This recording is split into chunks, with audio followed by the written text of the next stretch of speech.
Bom, primeiro é importante que a gente diga que é um prazer estar fazendo parte dessa história do futebol brasileiro, né, do futebol mundial, e estar fazendo parte do Museu de São Paulo, né, Museu do Futebol de São Paulo e do Brasil. É uma honra muito grande. Então, assim, eu me chamo Luiz Carlos Ferreira, tenho 53 anos, sou natural de Nova Lima, Minas Gerais, uma cidade pertinho de Belo Horizonte, onde a gente está fazendo essa entrevista. E eu comecei a jogar muito cedo, comecei a jogar futebol com 8 anos, 9 anos. A minha mãe falava que eu já chutava a barriga dela, quando estava na barriga dela, que eu não tinha que ser jogador de futebol, não seria outra coisa a não ser jogador de futebol. Então, desde cedo eu tenho essa paixão pelo futebol.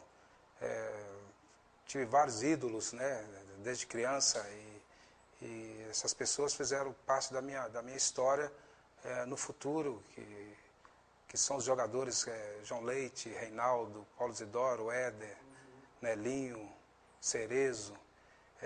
Eu torcia por eles e nunca imaginei que iria jogar ao lado deles. Então, para mim, foi uma coisa gratificante, foi uma coisa maravilhosa, uma coisa que aconteceu na minha vida, que eu agradeço a Deus por ter me dado esse dom de jogar futebol.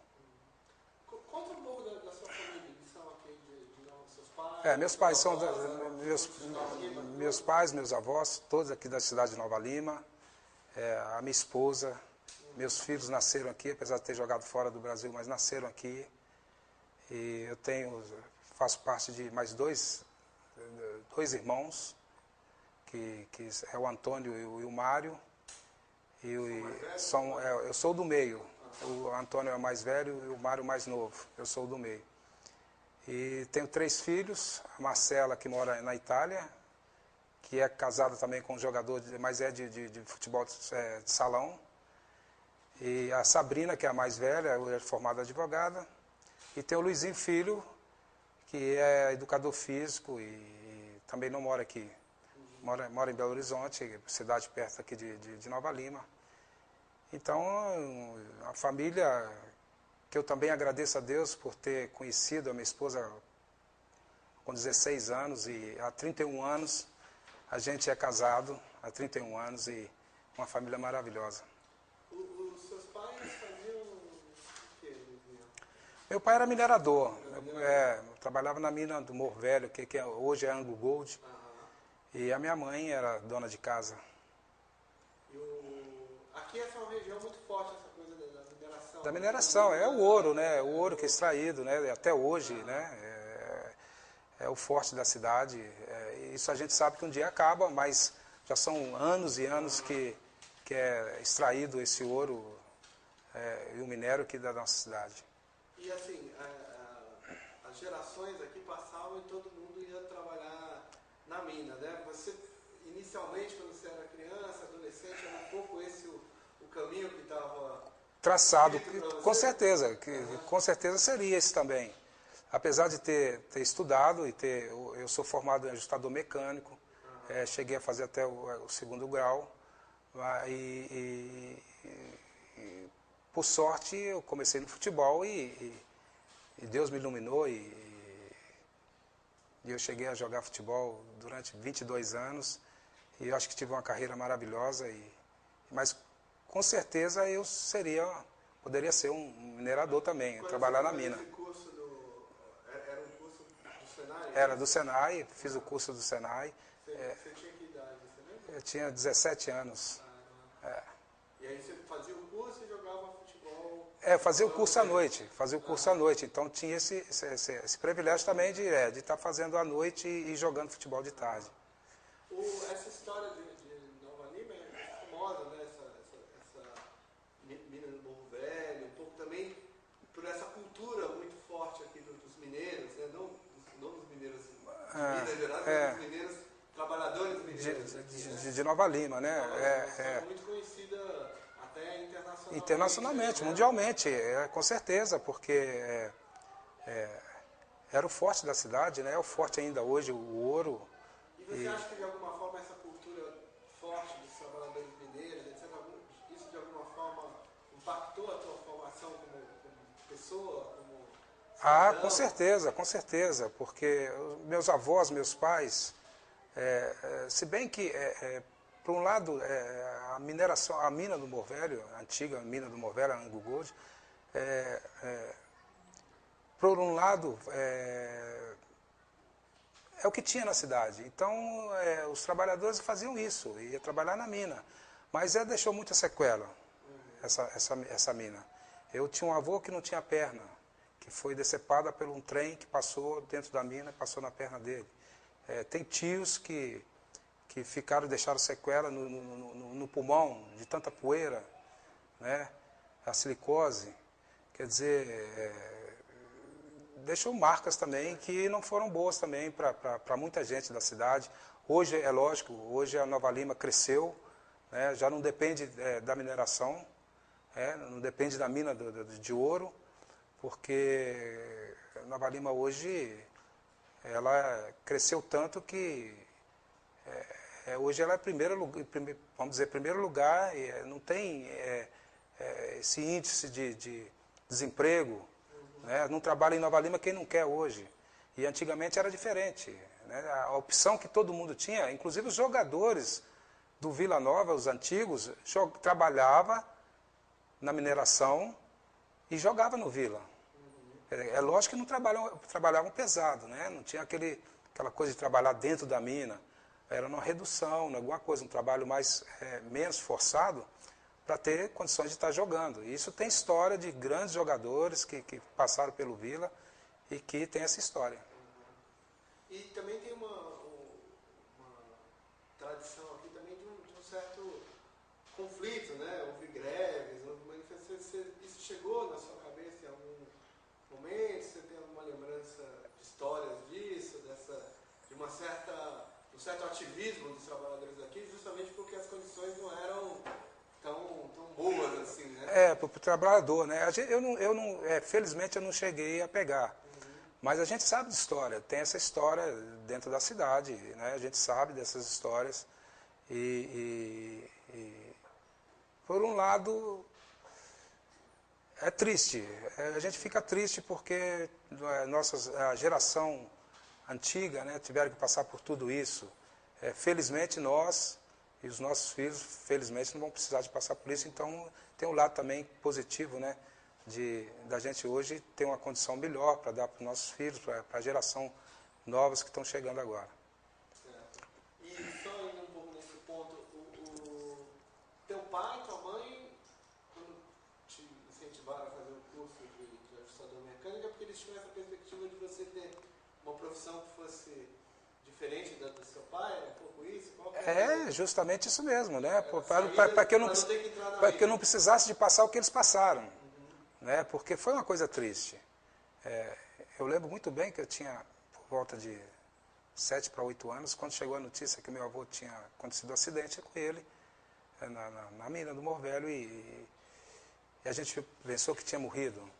Mas, graças a Deus, ele só foi decepado a perna dele e a gente recebeu a notícia com muita tristeza. E várias outras pessoas, amigos que perdeu a vida, né, na mineração. E é lógico, os pais da gente já pensando para a gente não passar o que eles passaram, tinha essa preocupação. Isso era bom, isso foi bom. E você acha que por ser uma cidade, um lugar assim de trabalhadores mineiros, tem essa fama de ter um senso de comunidade muito forte, de ajuda mútua? Isso fez parte da sua infância, da sua adolescência? Com certeza, isso faz parte até hoje, porque Nova Lima é uma cidade muito acolhedora, é uma cidade de pessoas amigas, né? A gente conhece todo mundo, a gente se conhece e isso ajuda muito, né? Para você ter uma vida mais tranquila. O índice aqui de criminalidade é muito, muito baixo. Eu adoro viver em Nova Lima. Adoro. Para ser sincero, eu não gosto de ir a Belo Horizonte. Eu não gosto de passar a barreira ali para ir para Belo Horizonte, que é muito trânsito. E aqui é uma tranquilidade, é um sossego. E eu amo essa cidade.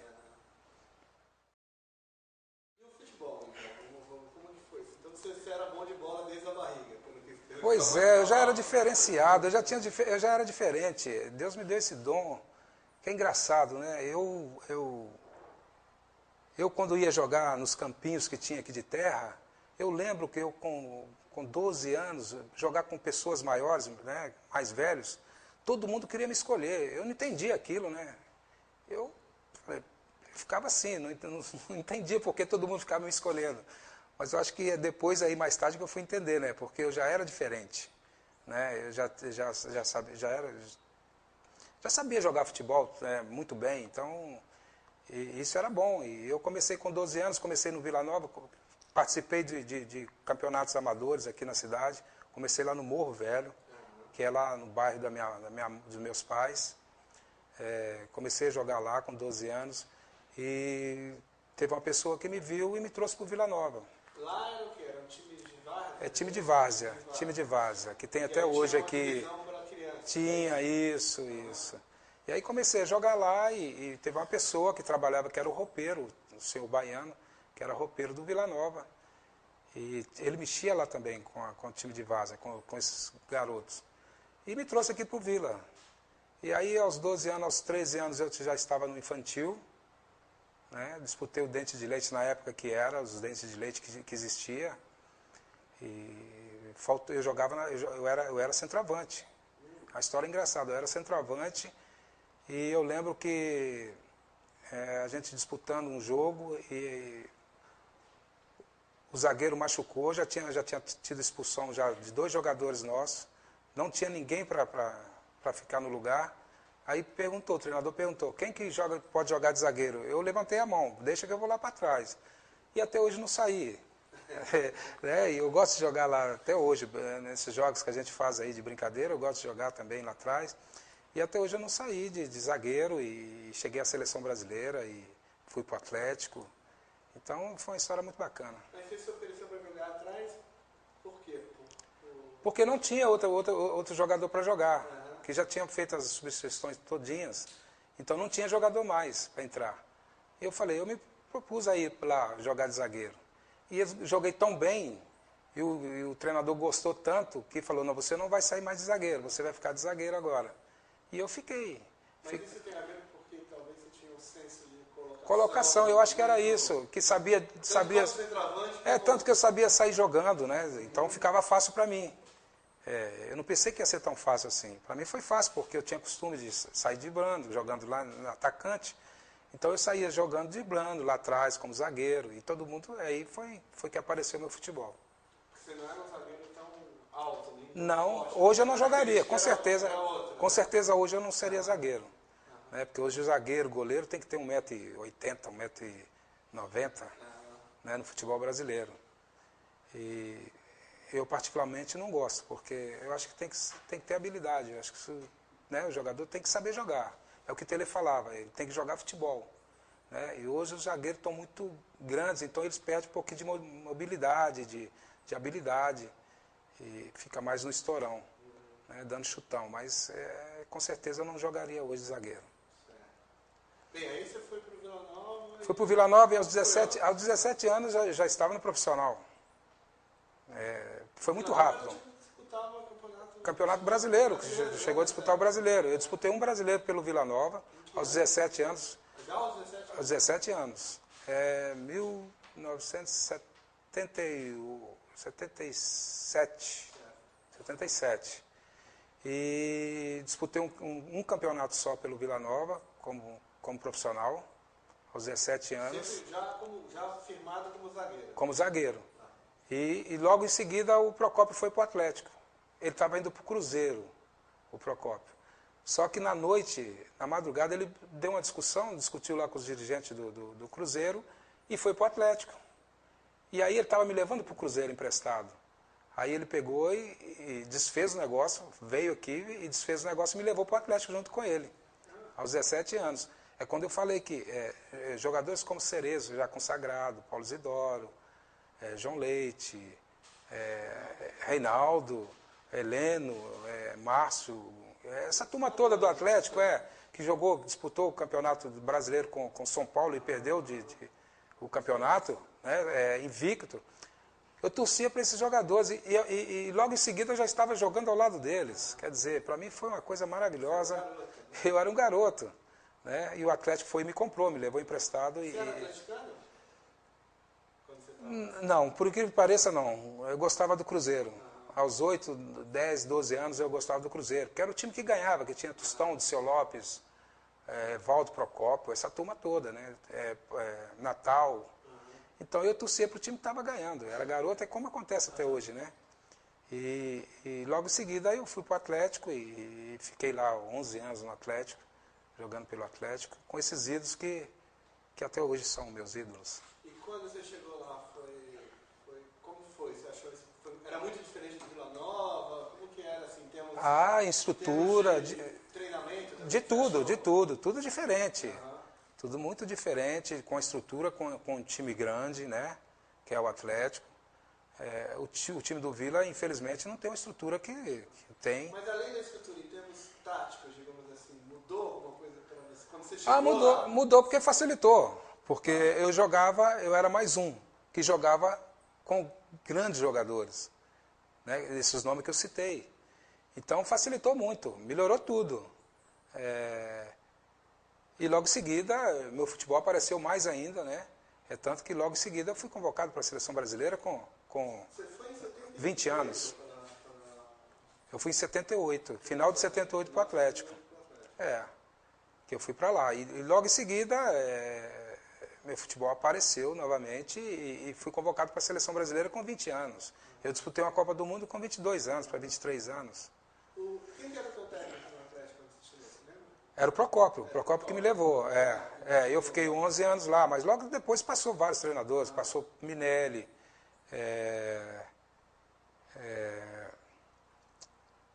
Tele Santana, e foram muitos treinadores que eu passei pelo Atlético. Carlos Alberto Silva, foram bastantes treinadores durante esses 11 anos.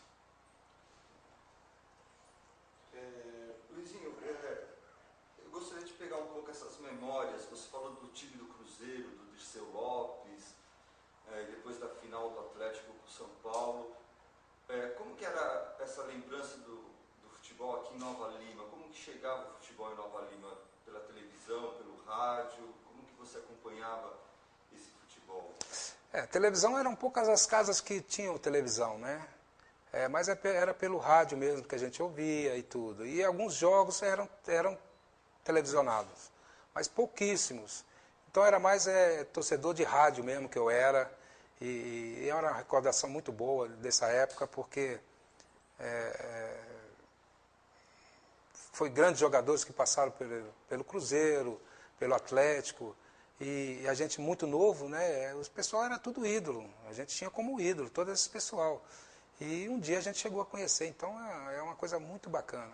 O futebol proporciona isso, né? De ir ao Mineirão nessa época, não? Eu cheguei a pegar e ir no Mineirão ver o Cruzeiro jogar. Aquele jogo que teve contra o Bayern de Munique, que o Cruzeiro, o Bayern de Munique veio aqui, empatou contra o Cruzeiro e foi campeão, né? Eu cheguei aí, eu era um garoto, mas eu cheguei a assistir esse jogo. E da conquista do tricampeonato, você lembra da comemoração em Nova Lima? É uma lembrança? Lembro de assistir na casa do vizinho, que não em casa, pela televisão. De ver tudo aquilo que esses grandes jogadores da época de 70 fizeram, né? Esses grandes jogadores que ficaram na história, que tá na história do Brasil, né? E do mundo, né? Conseguiram conquistar um título maravilhoso que foi o tricampeão mundial. E eu me lembro muito bem. E eu ficava imaginando, será que um dia eu vou chegar? É engraçado a história, né? Que acontece com a gente na vida. A gente ficava lembrando e vendo aqueles jogadores, Jairzinho, fazendo aqueles gols, Tostão, Pelé, né? E ficava imaginando, será que um dia eu vou chegar aí? É engraçado, e graças a Deus eu consegui chegar.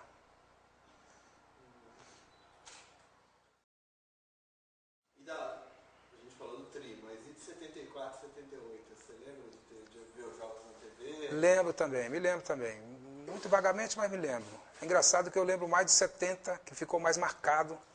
Acho que pela minha idade, né, aquela fixação que eu tinha pelo futebol, né?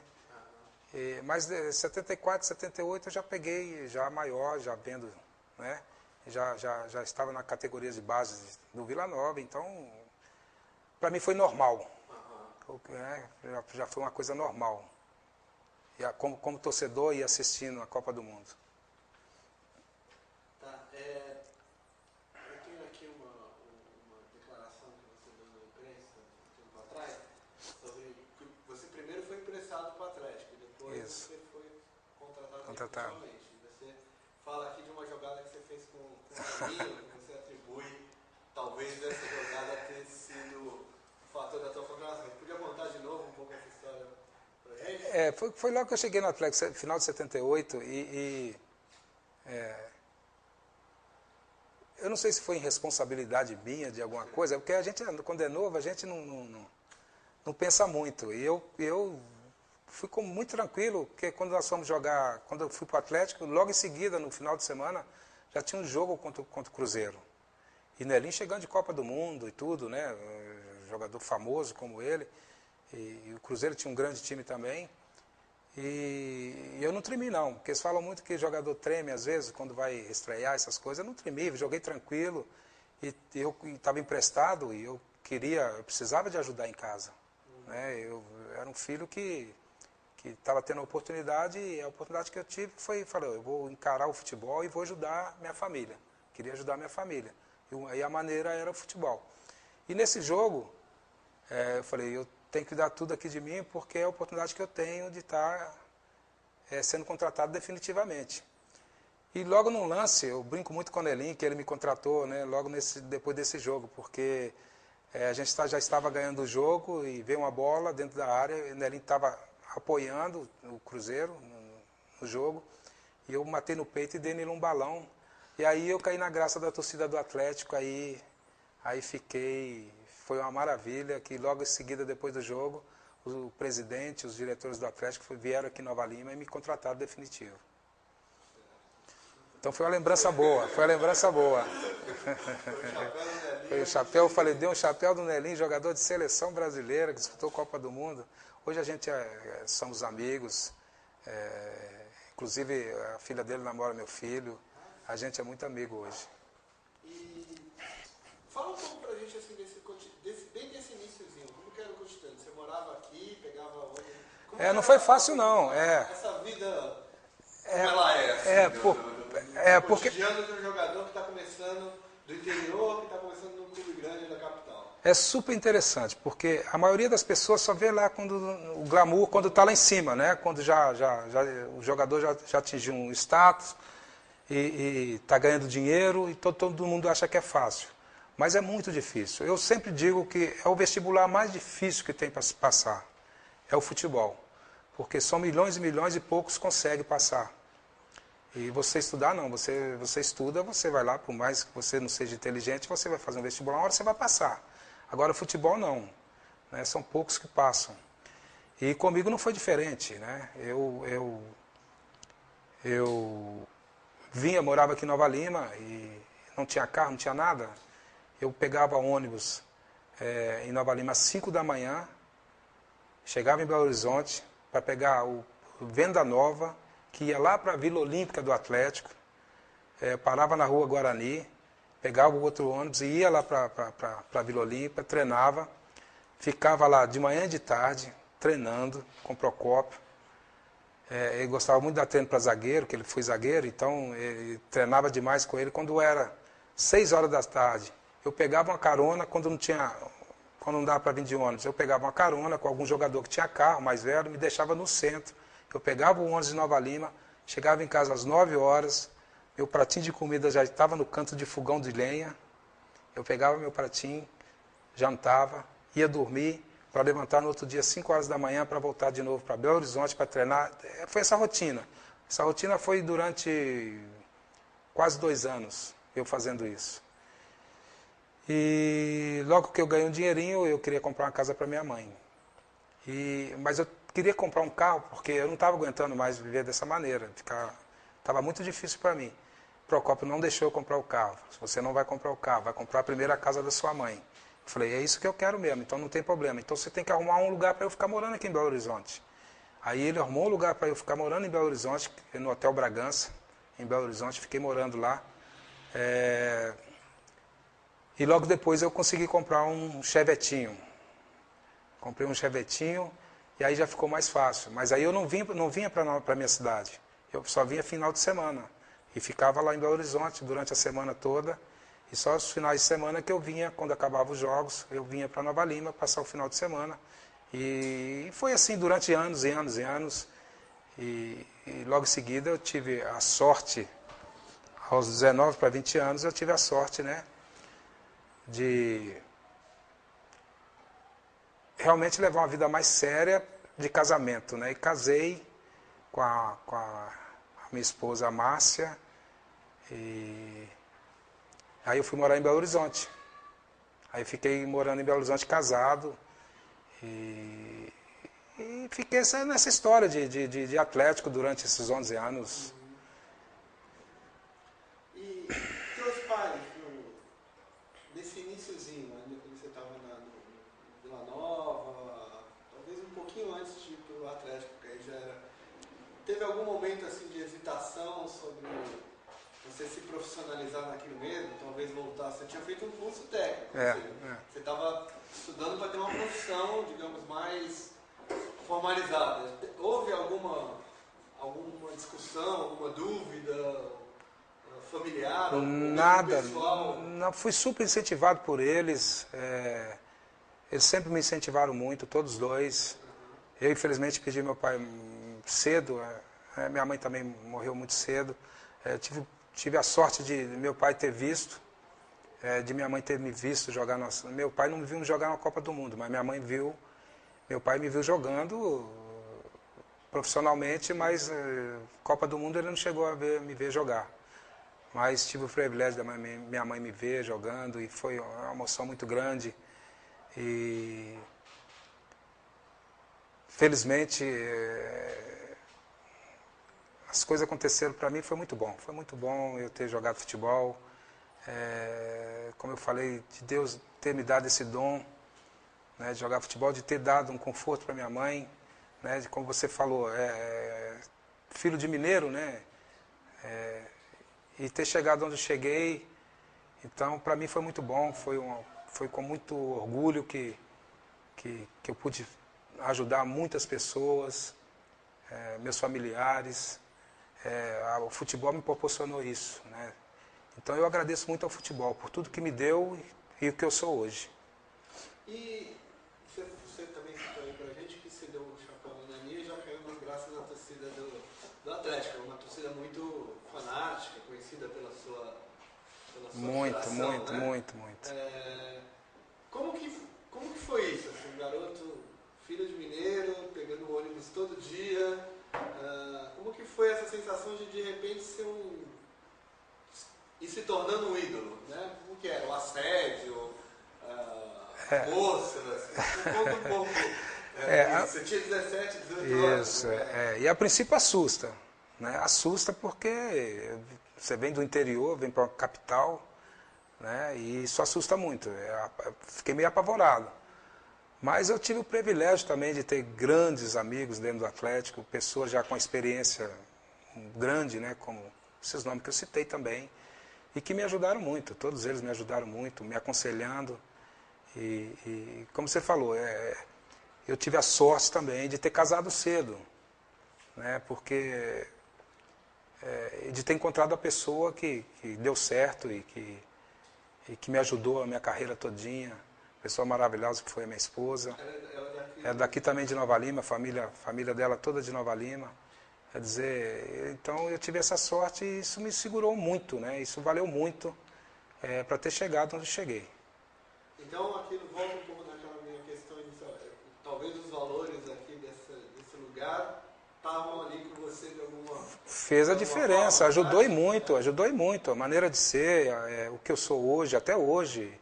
E exemplos que a gente tem dentro da cidade, de pessoas, né? Do jeito, a maneira de criação de filhos, né? A criação que eu tive, né? De honestidade, de ser amigo, de ser leal, né, de responsabilidade, isso tudo valeu, isso conta muito, né? É que eu procuro passar hoje para meus filhos, né? Exemplos. Eu acho que a vida a gente conquista as coisas como exemplo, né? E eu tive grandes exemplos na minha vida que foram meus pais.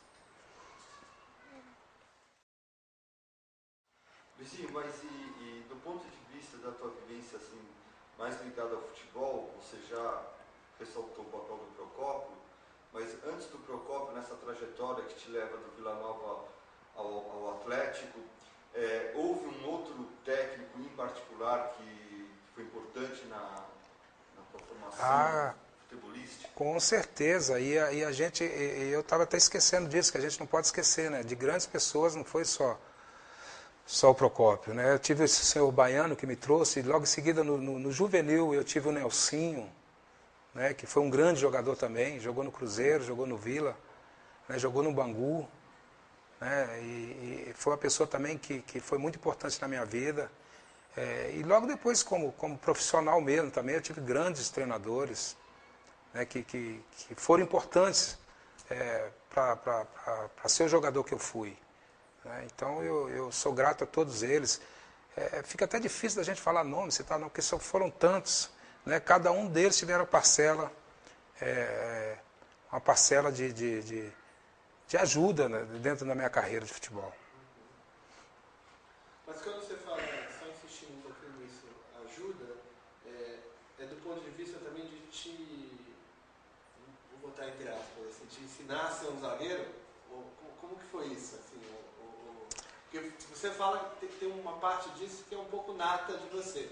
Né? Mas assim, o que você aprendeu, assim, concretamente? Tenta, sei lá, cabecear, tenta dizer pra gente as coisas que... Isso, tempo de bola, sabe, se posicionar dentro de campo, a colocação dentro de campo. Cada um desses treinadores passaram alguma coisinha, né? E eu fui assimilando aquilo com tranquilidade e fui pegando. Né? Teve um treinador que falava que zagueiro não coloca a bunda no chão, zagueiro não pode dar carrinho, porque não tem, se ele deitar no chão, ele não tem como recuperar. Quer dizer, isso tudo. Tempo de bola, você tem que subir. O Dario foi um dos jogadores que eu tenho a maior paixão por ele, que ele, como ele falava, ele parava no ar, né? E eu tive o privilégio de jogar ao lado dele no Atlético também, e a gente ficava treinando às vezes. Ele ficava me ensinando. Olha, faz assim com o joelho, sobe, pula, o tempo da bola, você cabeceia, bate, sabe? Ele me ensinou isso tudo. Quer dizer, então, são pessoas que eu sou grato por tudo que eu fui como jogador de futebol. E nesse momento, então, inicial aí de profissionalismo lá no Atlético, que características tuas como jogador que você considerava assim, que estavam te botando para cima? Você falou, você estava em ascensão ali, apesar que você chegou à seleção há pouquíssimo tempo, você ganhou a bola de prata, quer dizer, claro que tinha um grande time, mas você, quais são as suas características como jogador que estavam te impulsionando naquele momento? Olha, eu fui um jogador que eu não inventava, né? Eu não inventava nada. Às vezes eu fazia algumas jogadas que chegava em casa, minha esposa falava, você está maluco que você fez aquilo? Eu falei, como que você fez? Eu falei, eu não sei. Não tem como explicar. Igual outro dia perguntaram ao Neymar como que ele faz aquilo. Ele não sabe. Dentro de campo a gente não sabe. É aquela coisa do dom que Deus dá pra gente, e a gente às vezes faz umas coisas que nem sempre dá certo, mas eu tive a sorte de sempre fazer e das coisas darem certo. Então, isso faz a diferença. Então, isso fica marcado muitas vezes, né, para as pessoas. E a seriedade sempre, de estar jogando sempre sério, não estar brincando, ser um bom profissional. E essas características eu sempre tive, de ser um bom profissional. Então, isso ajudou muito na minha carreira também.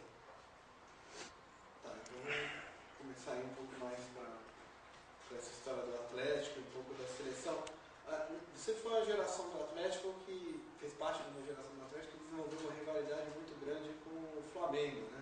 Em termos nacionais. Vocês disputaram uma antológica final de Campeonato Brasileiro, e depois teve toda uma série de jogos conturbados na Libertadores, na década de 80, 81, e você era um protagonista disso. Conta um pouco pra gente a tua tua versão, eram os dois melhores times do Brasil, provavelmente, naquela altura, né? Com certeza, eram os dois, inclusive eram os dois times que mais levavam jogador à seleção brasileira, tanto o Flamengo quanto o Atlético. Então era uma rivalidade muito grande. Duas grandes equipes que chegavam sempre às finais de campeonato e nas oportunidades que eu tive que joguei, o Flamengo tinha um grande time, realmente tinha um grande time, mas a gente também era uma grande equipe também. E eu me lembro muito bem que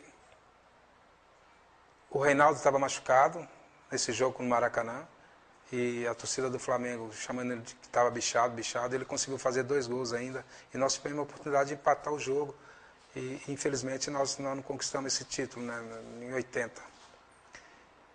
Foi com muita tristeza que a gente ficou, porque a gente sabia da qualidade do Flamengo, mas a gente sabia da qualidade do nosso time também. Naquela época, nosso time estava melhor do que o Flamengo, naquele ano. E nem sempre ganha o melhor, né? Infelizmente, nós perdemos um título que eu não consegui conquistar durante esses 22 anos de futebol. É com tristeza que a gente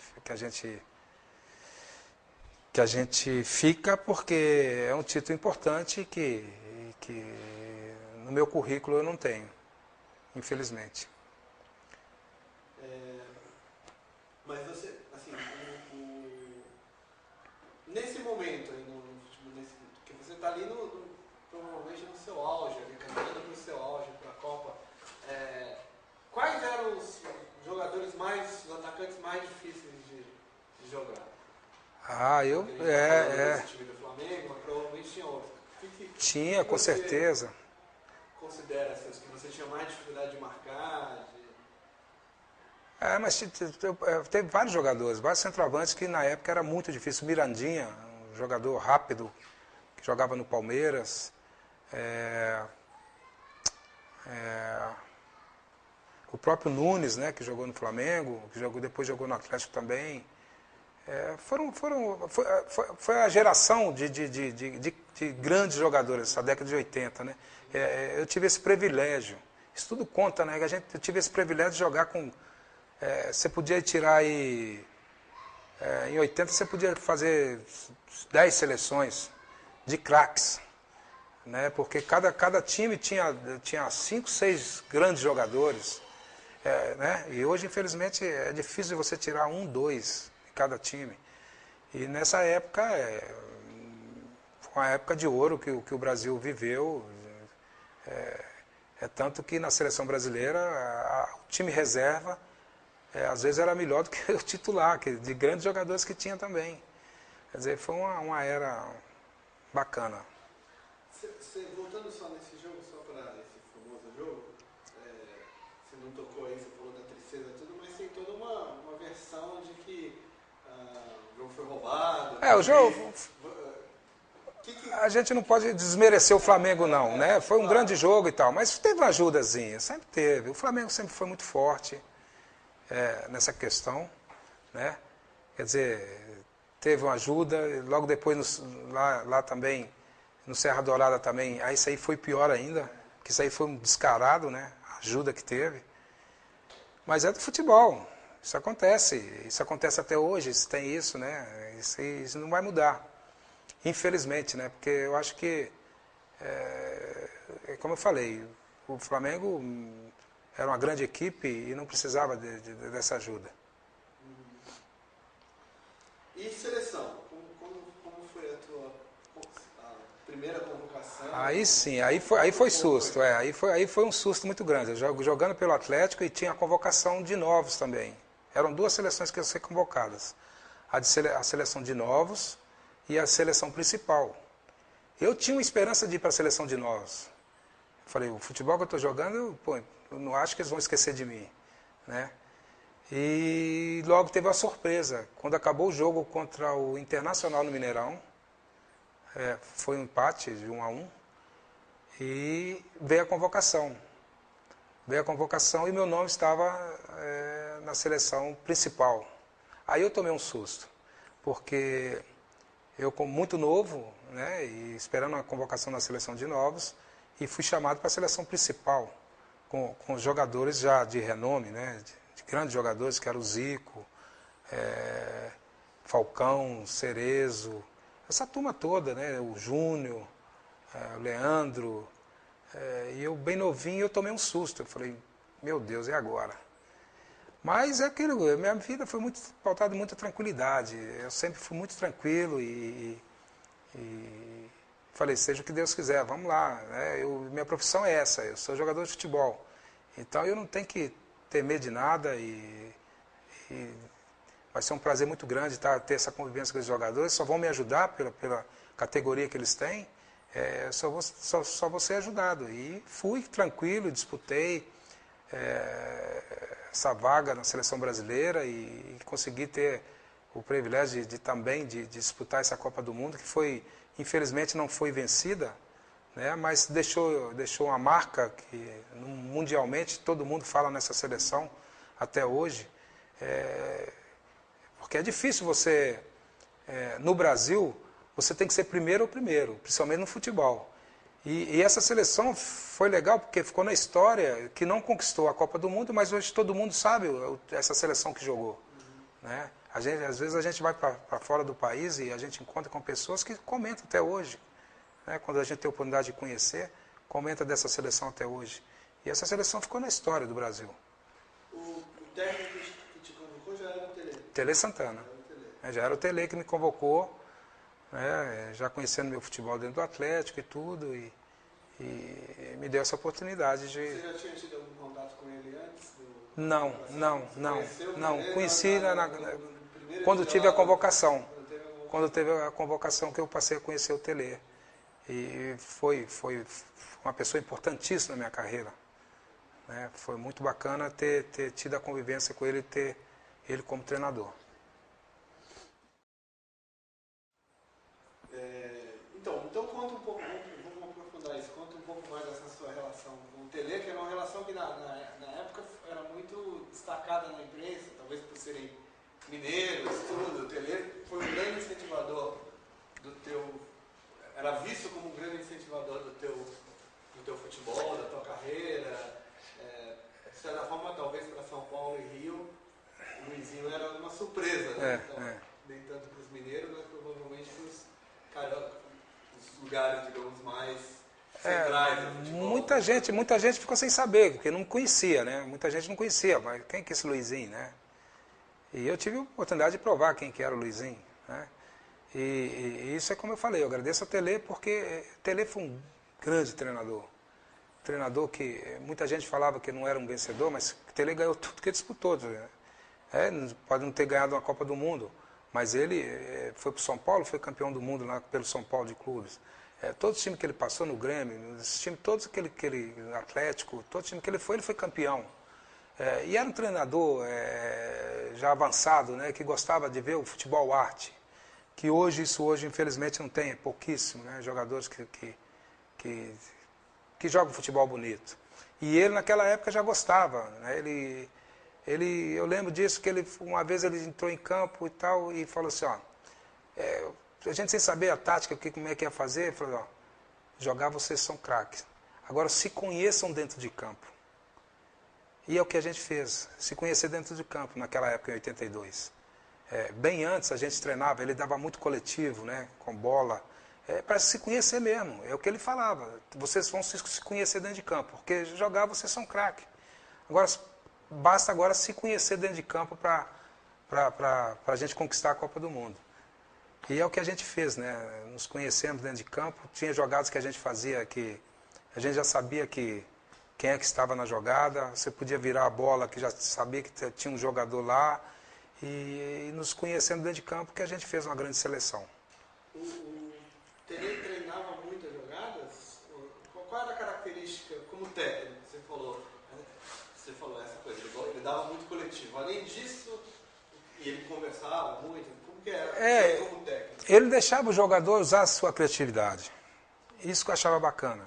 Né? Ele não podava ninguém da sua criatividade. Né? Se você sabe driblar, então vai driblar. Pode driblar. Se você deixava o jogador bem à vontade.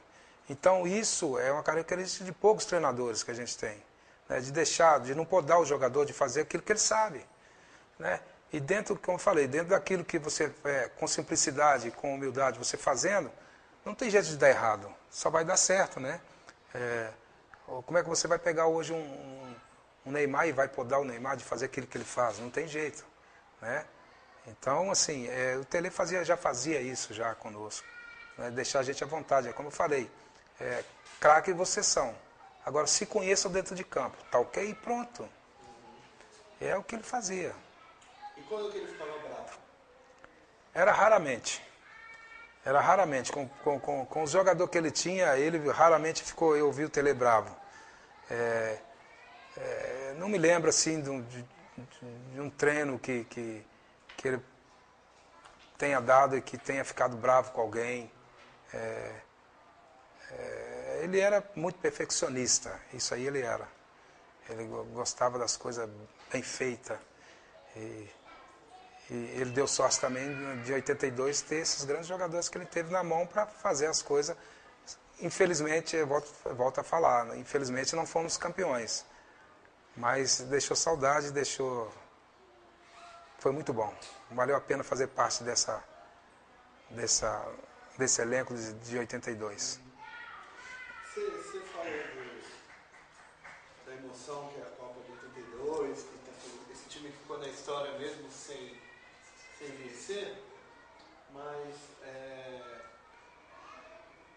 mas a seleção de 82, antes de 82, era muito contestada.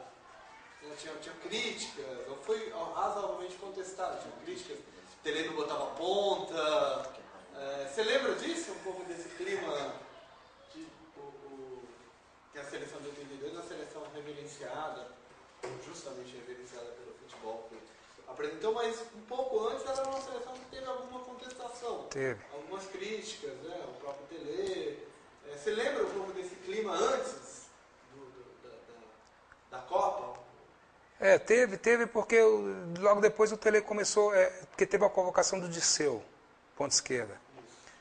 E começaram a fazer as críticas que teria que estar jogando o Dirceu, que não sei o quê, as coisas que acontecem mesmo quando vai disputar uma Copa do Mundo. O brasileiro tem milhões e milhões de treinadores, né, e pessoas que dá opinião e tudo, e aconteceu também em 82, e o Tele começou, o Paulo Isidoro estava jogando, era o Paulo Isidoro que jogava de ponta, fechando pelo meio, e estava dando certo. E logo que teve a convocação do Dirceu, eu acho que, se não me engano, o Tele tirou o Paulo Isidoro de ponta e colocou o Dirceu para jogar. E isso começou a ficar realmente sem uma seleção sem ponta, né? E o Brasil sempre jogou com ponta. Teve grandes pontas, né? Tanto ponta esquerda como ponta direita. E aí começaram as críticas, mas não chegou a afetar a gente dentro da seleção brasileira. Era um esquema que o treinador optou e que a gente procurava fazer da melhor maneira possível. E te garanto que se a gente fosse campeão, não teria tanta polêmica, né, como teve na sequência, né, de põe ponta Tele, não jogava sem ponta. Mas isso sempre acontece, né? Isso sempre vai acontecer. Quando você não ganha, vão procurar sempre alguém culpado. Ainda só um pouquinho antes da gente entrar na Copa em si, que acho que a gente tem várias perguntas sobre isso, mas você ainda pegou um período em que isso sumiu um pouco no futebol hoje, assim, não é tão forte como... Mas no futebol brasileiro era um período que tinha muita rivalidade regional, né? Cariocas, paulistas, mas também mineiros, gaúchos. Você lembra um pouco disso? A imprensa, a torcida tinha muito essa... Contava-se quantos jogadores de cada estado ia para a seleção, era isso, tem mais paulista, tem mais carioca. Isso sumiu, porque, enfim, eles vão jogar agora no exterior, fora, né? Fora, não tem muito mais isso. Mas naquela época tinha isso muito forte. Como que era isso? Você era um dos representantes de Minas, né? Você, o Éder... Era uma vantagem. Por um lado, era uma vantagem que o treinador tinha, que os jogadores... na época, o único jogador que jogava lá fora era o Falcão. Então, ele teve esse tempo todinho para estar fazendo as convocações, jogadores, todos aqui jogando no Brasil. Então, isso foi uma vantagem. Agora, o bairrismo existe. Isso até hoje. Infelizmente, existe um bairrismo muito grande. O jogador mineiro, para chegar numa seleção brasileira, ele tem que ser muito diferente. Ele tem que ser diferenciado e muito. Porque existe um bairrismo, já existia na minha época, né? A gente só foi convocado porque a gente era diferenciado e jogava futebol mesmo.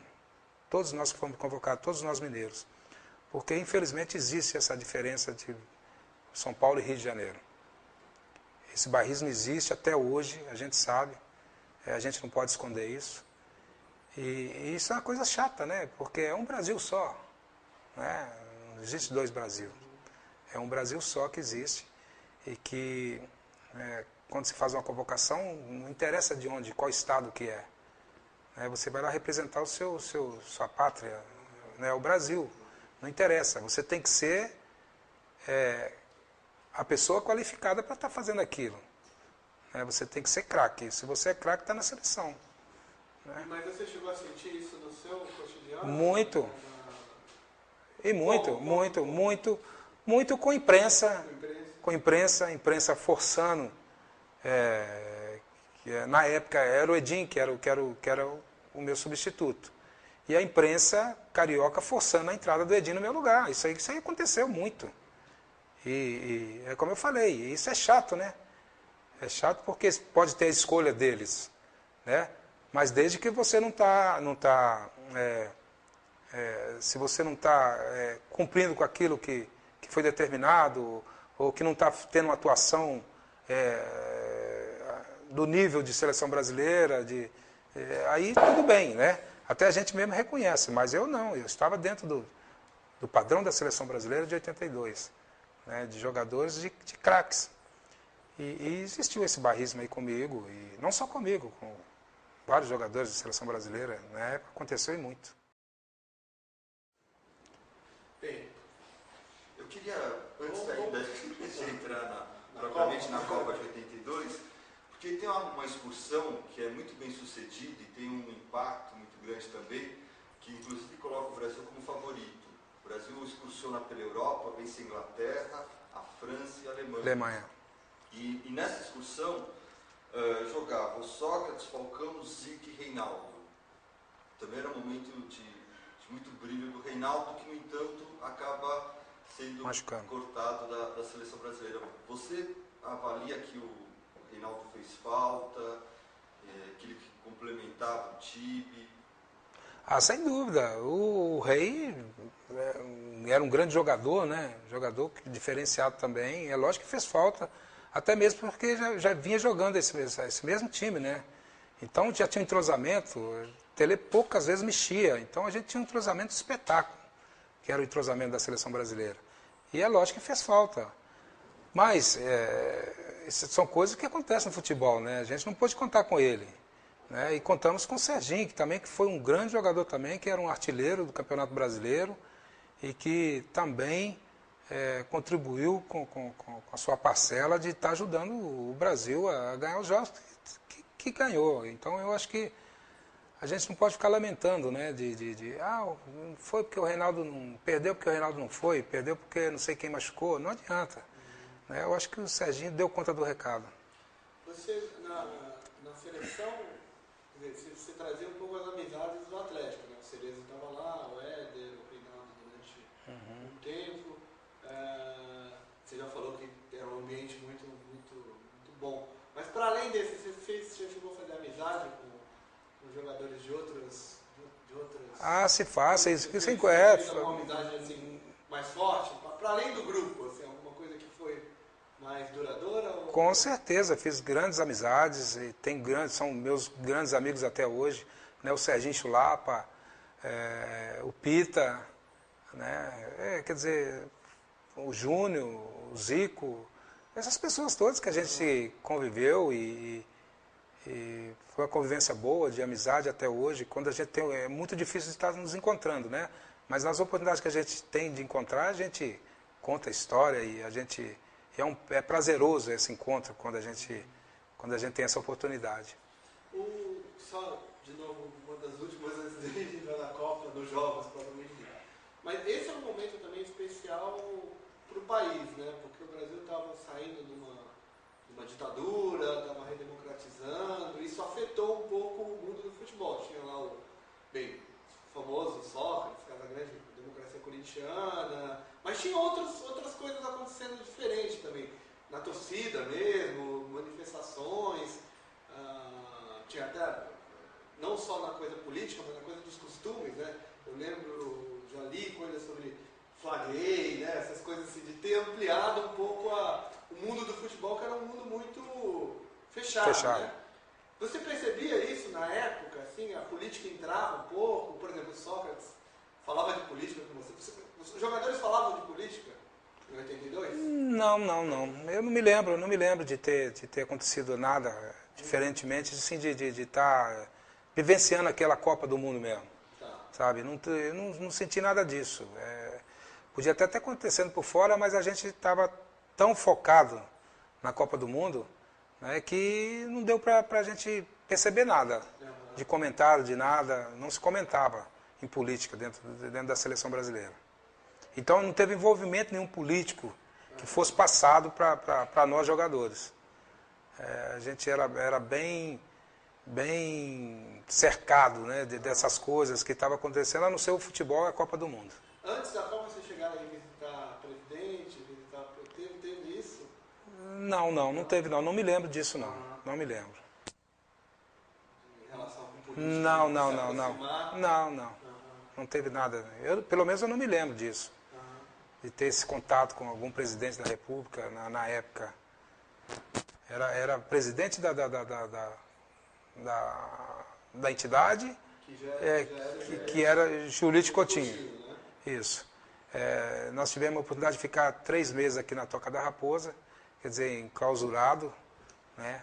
E quer dizer, não tivemos contato nenhum assim com relação à política, a nada.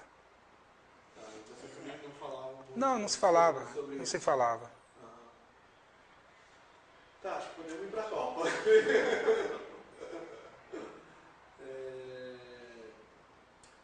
Conta um pouco assim desse momento, então. Vocês ficaram aqui na Toca da Raposa, como foi esses momentos que antecederam a ida para a Espanha?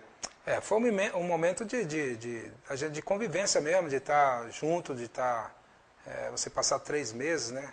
Como eu falei, a gente teve essa sorte de ter todos os jogadores jogando no Brasil, só o Falcão que não jogava no Roma. Então a gente... foi muito bom. O relacionamento, para a convivência que a gente teve, de conhecer um ao outro. Dentro de campo também foi uma maravilha, de entrosamento. Frequentava, tinha oportunidade nas folgas. Quem não era daqui de Minas, o pessoal vinha, a família vinha. A gente que mora aqui em Minas tinha oportunidade de vir em casa, rever a família e tal. Mas tinha folgas, as folgas...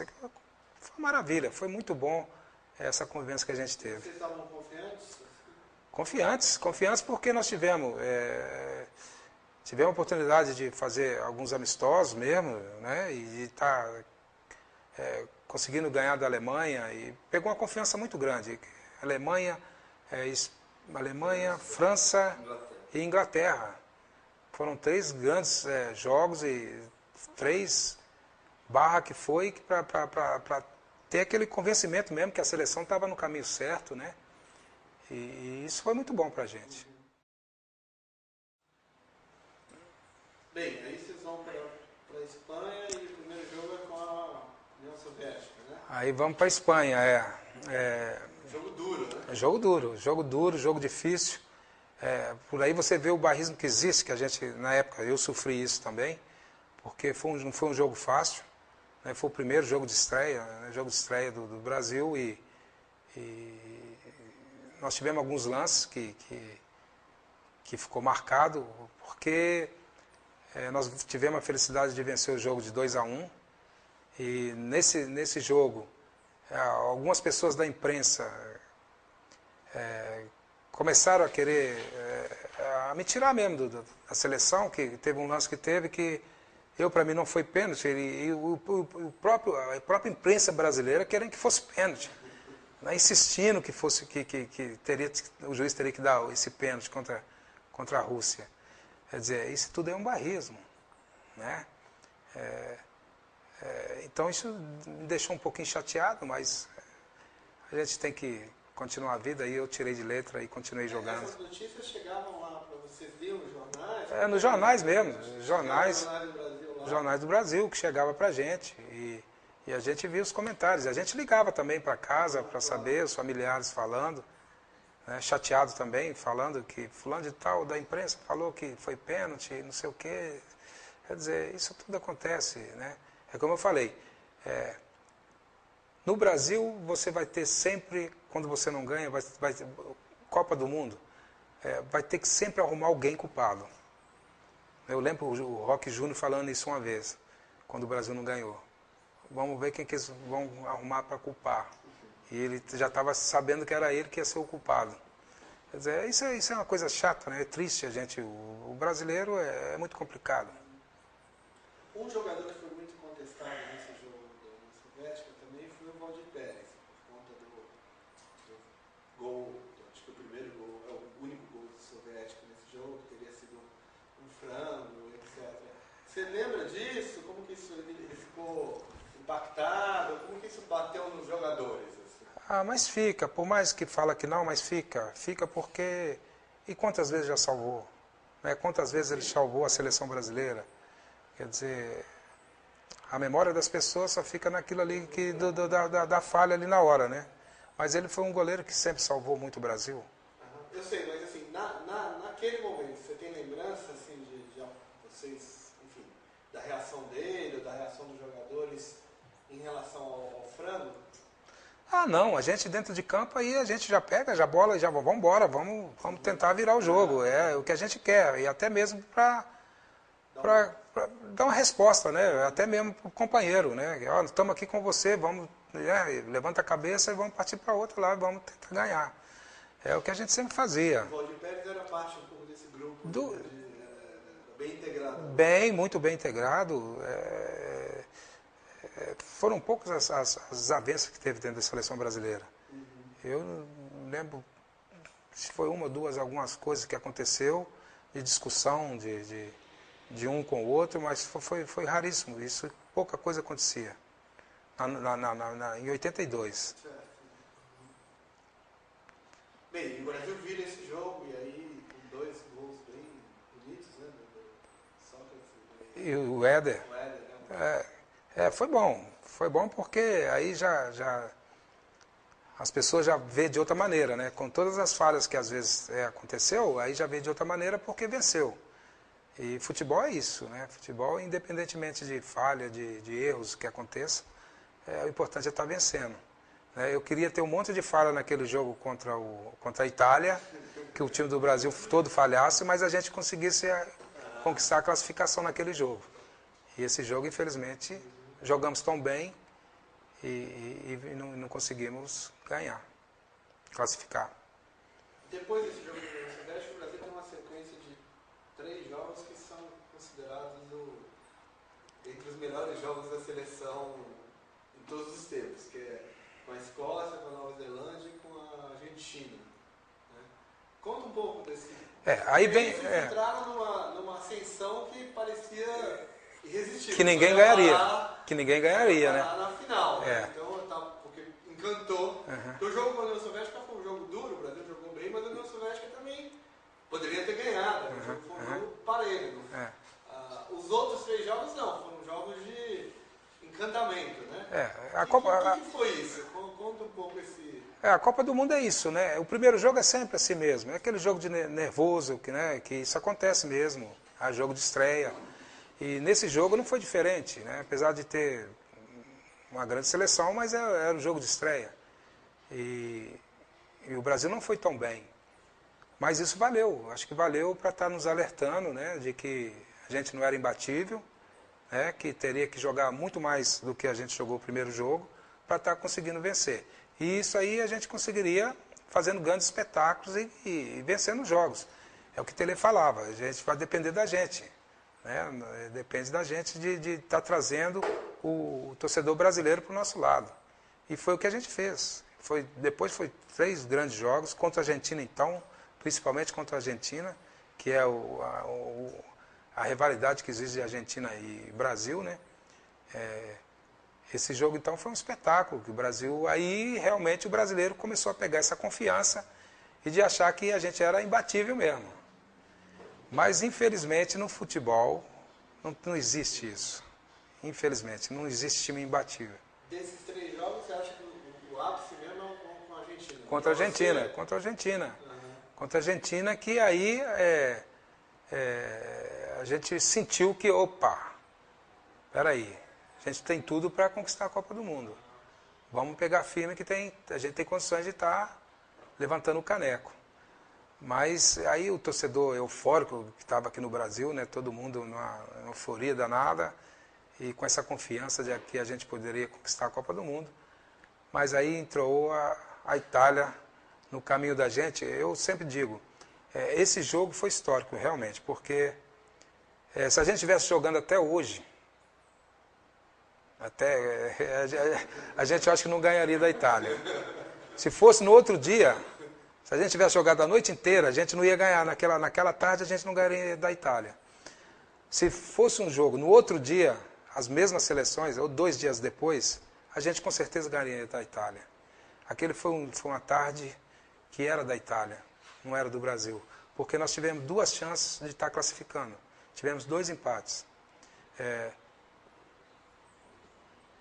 E eu vou te ser sincero, eu fico lembrando assim desse jogo e com tantos jogadores experientes que a gente tinha, e não teve ninguém para chegar e falar, gente, chamar, né? Quando nós empatamos a segunda vez, os 2-2, falar, gente, espera aí, não vamos atacar mais não, vamos ficar aqui defendendo, o empate é nosso, vamos jogar pelo resultado. Mas a seleção era tão boa, a nossa seleção era tão boa e jogava o futebol para vencer, que a gente achou que ia ganhar o jogo.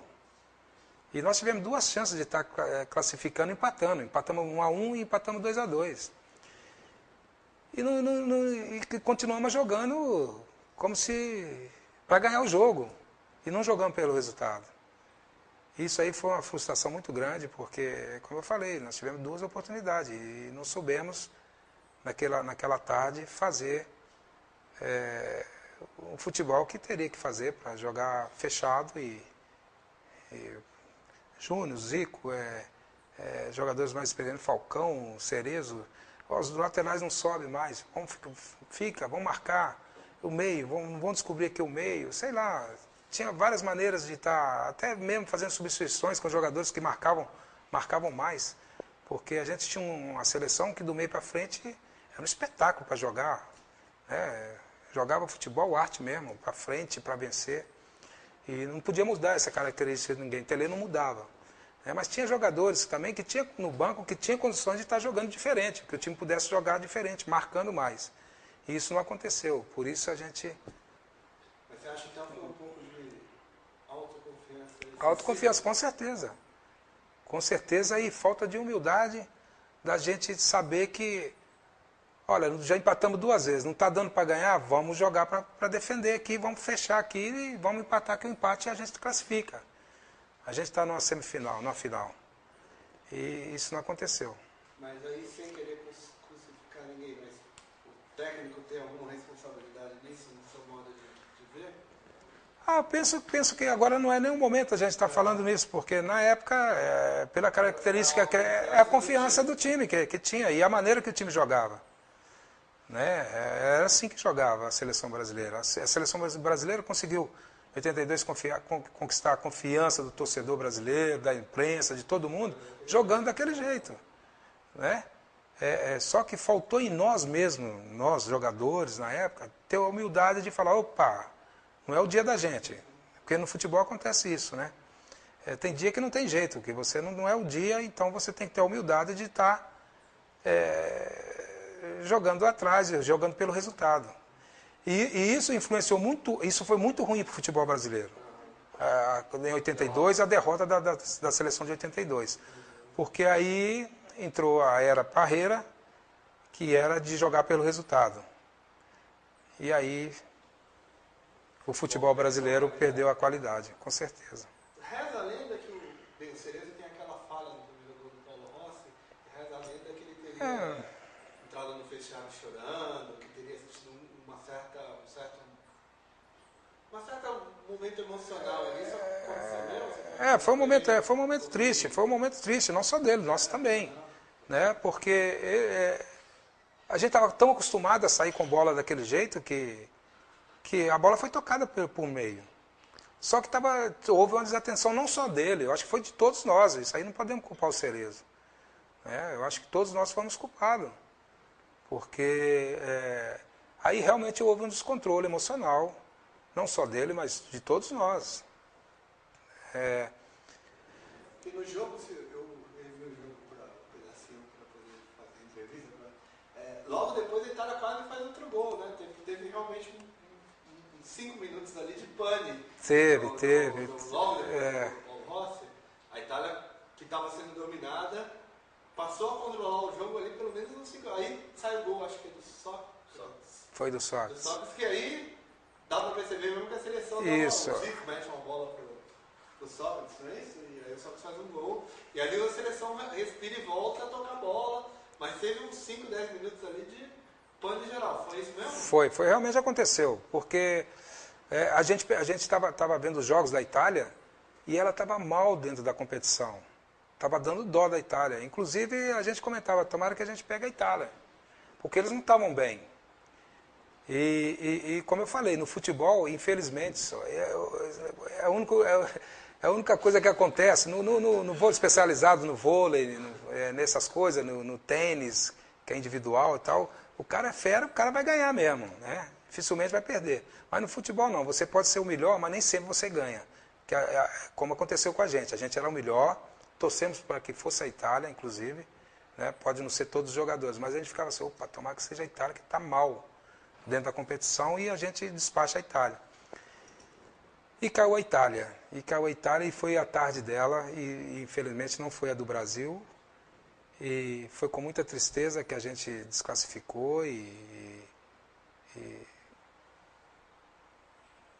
para nós, os jogadores lá, sabendo da tristeza que ficou todo brasileiro aqui, confiante em ganhar a Copa do Mundo, e a gente não conseguir dar essa alegria a todo brasileiro, para a gente foi um momento de tristeza. E eu lembro que a Itália, depois que ganhou, ela pegou essa confiança, que ganhou da melhor seleção que estava dentro da competição, que era realmente o Brasil. Né? Não eu que estou falando, é todo mundo, toda a imprensa, todo mundo falando que o futebol maravilhoso estava jogando. Ela pegou essa confiança e tanto que foi a campeã do mundo. O Paulo Rossi te surpreendeu? Era um atleta assim que você contava assim, marcar com uma atenção especial, ou até aquele momento não tinha chamado a atenção? Não tinha, porque eles não estavam bem. E ele fez só esse jogo. Ele fez só esse jogo, que eu digo assim, os 3 gols na gente. Né, que está na história aí, que todo lugar que você vai, todo mundo lembra do Paulo Rossi, né? Que acabou com o Brasil. E foi a tarde dele mesmo, nesse jogo. Desculpa, o lance do terceiro gol deles é um lance confuso, né? Essa é uma bola que... Você lembra desse lance? Me lembro. Foi uma bola que foi na área. Isso, foi uma bola que jogaram na área, bateram, né? Uma bola na área foi um corner. E a gente tinha essa coisa de sair todo mundo. Quando batesse, a gente já saía, tirava a bola, alguém tirava, ou então a bola que resvalasse, né, alguém da Itália, em qualquer jogador, a gente saía todo mundo. E é o que nós fizemos, nós rebatemos a bola e saímos. E o Júnior ficou debaixo da trave. Ele não saiu.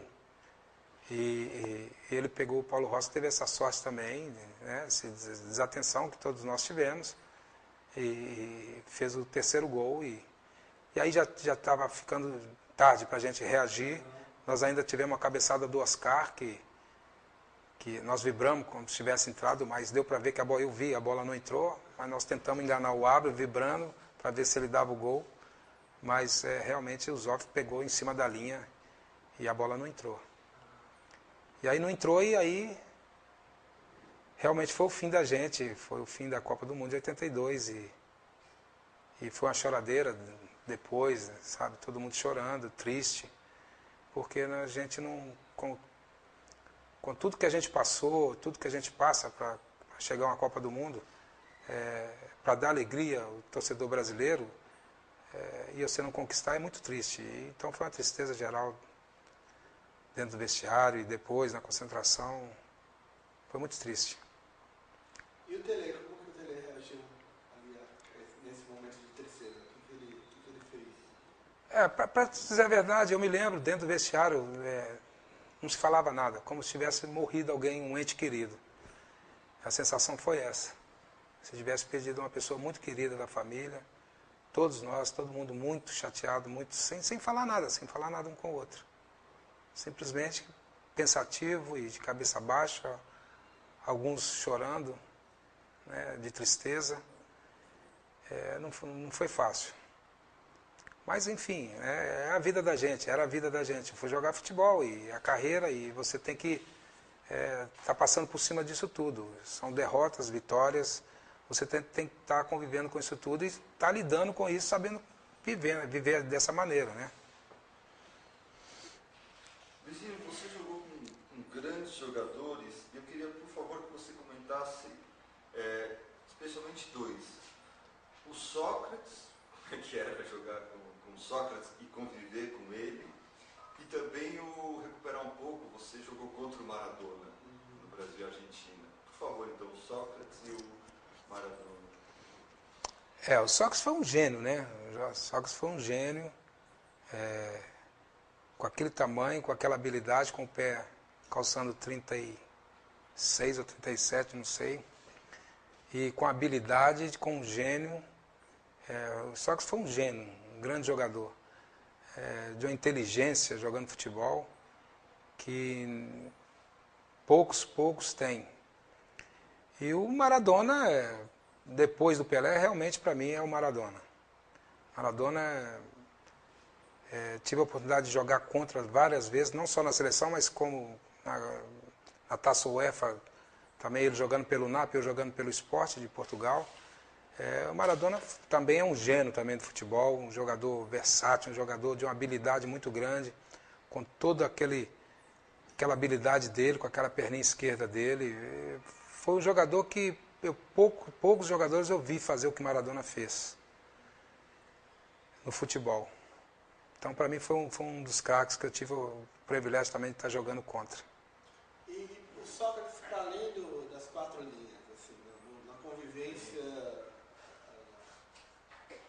na concentração, como que era? Não, era tranquilo, o Sócrates era tranquilo. Ele na concentração, às vezes ele gostava até de conviver mais até com o pessoal do Rio, que ele falava, ele era paulista, mas puxava o S, falando carioca, gostava de ficar no meio dos carioca para falar carioca, né? Então a gente morria de rir do Sócrates. Então nós tivemos uma convivência muito boa. Ele era um grande companheiro, um grande amigo. Era bom de conviver com ele também. Bem, acabou a Copa. Acabou. Como que foi a volta, o retorno aqui? Essa recuperação, né? Foi um baque pessoal e coletivo. Demorou. Eu acho que, pelo menos, para mim, particular, até hoje. Sério? Até hoje eu fico assim, meu Deus, sabe? Às vezes a gente sonha que ia ser diferente, que podia ser diferente, né? Mas foi muito difícil.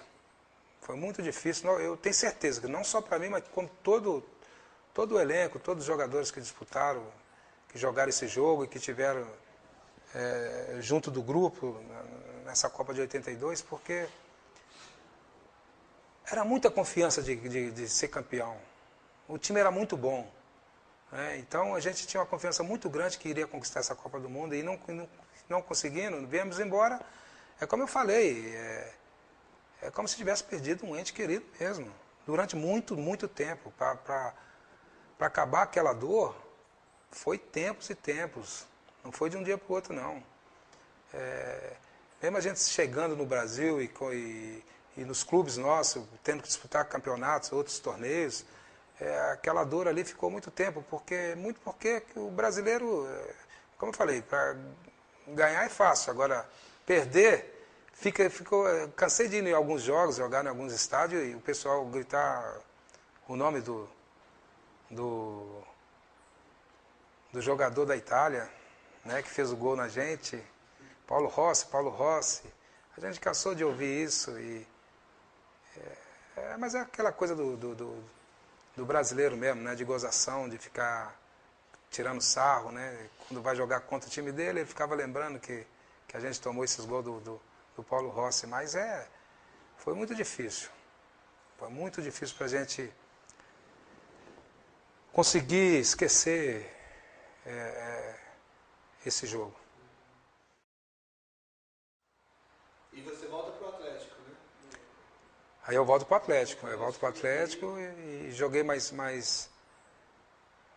7 anos no Atlético. Mas esse já é um momento que o Atlético já não era mais, digamos, o esquadrão que isso. no final dos anos 70 e início dos 80. Já está numa fase um pouco mais decadente, talvez a gente possa dizer.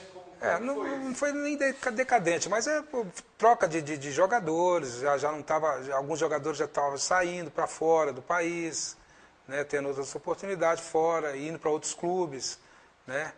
Então foi se desfazendo dessa grande equipe, assim como o Flamengo também foi desfazendo, né? Mas foi uma geração ainda que ganhou muita coisa ainda, né? Mas praticamente você fica como um dos últimos remanescentes daquele. Isso. Criou uma relação especial entre você e a torcida. E a torcida é maravilhosa, é uma torcida que eu amo até hoje de paixão, é a torcida do Atlético, porque a identificação foi muito forte, desde lá quando eu comecei, aos 18 anos. Então, para mim, foi muito importante essa torcida do Atlético, né, de gritar meu nome, de ovacionar, entrar em campo, ser ovacionado por ela. E só saí do Atlético porque chegou um momento que eu já estava há 11 anos no Atlético e todo mundo entrando e saindo e tendo a oportunidade de jogar fora, e eu tive a oportunidade, e o presidente não queria me vender, mas quando chegou a hora eu falei, olha, agora tem uma oportunidade de jogar fora do país, eu tenho que ir embora. Foi com muita dificuldade, com a torcida chegou a quebrar a sede do Atlético, mas era um momento que eu tinha uma oportunidade única, né, de estar jogando fora do país, era a minha vontade. E tudo deu certo, e eu também fui muito feliz fora do Brasil também. Mas antes disso, depois de 82, aí tem a Copa de 86, né? Você entre 82 e 86, você voltou Isso, a seleção? voltei a jogar, só que era com o Parreira. Jogar com o Parreira E quando o Tele sai, entrou o Parreira, isso. Aí já tinha aquela coisa, negócio, igual você falou lá no princípio da entrevista, negócio de tamanho, que não sei o quê, eles não eram muito meu fã. Isso acontece, é normal, dele ter a preferência dele, ele tinha preferência de outros jogadores, eu cheguei a ser convocado, mas logo depois fui cortado. Aí depois veio o Tele. Aí eu falei, opa, com esse eu tô de volta, com certeza, né, que conhece meu futebol e tal. Mas aí ele já não me convocou. E eu fiquei extremamente abatido, porque eu já estava com a experiência que eu tinha, de 28 anos. Falei, agora é a oportunidade, eu fui muito novo, né? E não deu para sentir, fui tranquilo. Então, com a experiência agora com 28 anos, com certeza vai ser diferente, né? Eu vou estar mais experiente e tal, para disputar a segunda Copa do Mundo. E, infelizmente, ele não me convocou. E aí eu fiquei bastante sentido. Tanto que depois eu fui para uma excursão com o Atlético para fora, era o Palinho o treinador, nós ficamos 20 dias fora do país, e quando estava voltando o Palinha tinha caído, e o Tele estava voltando para o Atlético. eu falei que se ele estivesse voltando para o Atlético, eu não ficaria no Atlético. Com o Tele Santana eu não jogaria. É porque eu fiquei muito chateado, porque ele levou quase todo mundo para a Copa do Mundo que disputou de 82. E os únicos que ele não chamou foi eu, o Serginho, acho que o Éder, que ele não estava voltando para disputar a Copa do Mundo de 86. Então isso deixou claro que estava culpando de alguma coisa. Né? Então isso me chateou muito. Por isso eu dei declaração na época que se o Tele estivesse voltando para o Atlético, eu não voltaria para o Atlético, eu gostaria de estar saindo do Atlético. Aí deu uma repercussão muito grande, foi mas no momento, às vezes a gente chateia e foi um momento que eu senti que eu tinha que falar, que eu estava sentindo, eu não ia guardar aquilo. Mas depois passou e sentamos, conversamos e entramos num acordo e eu continuei jogando no Atlético.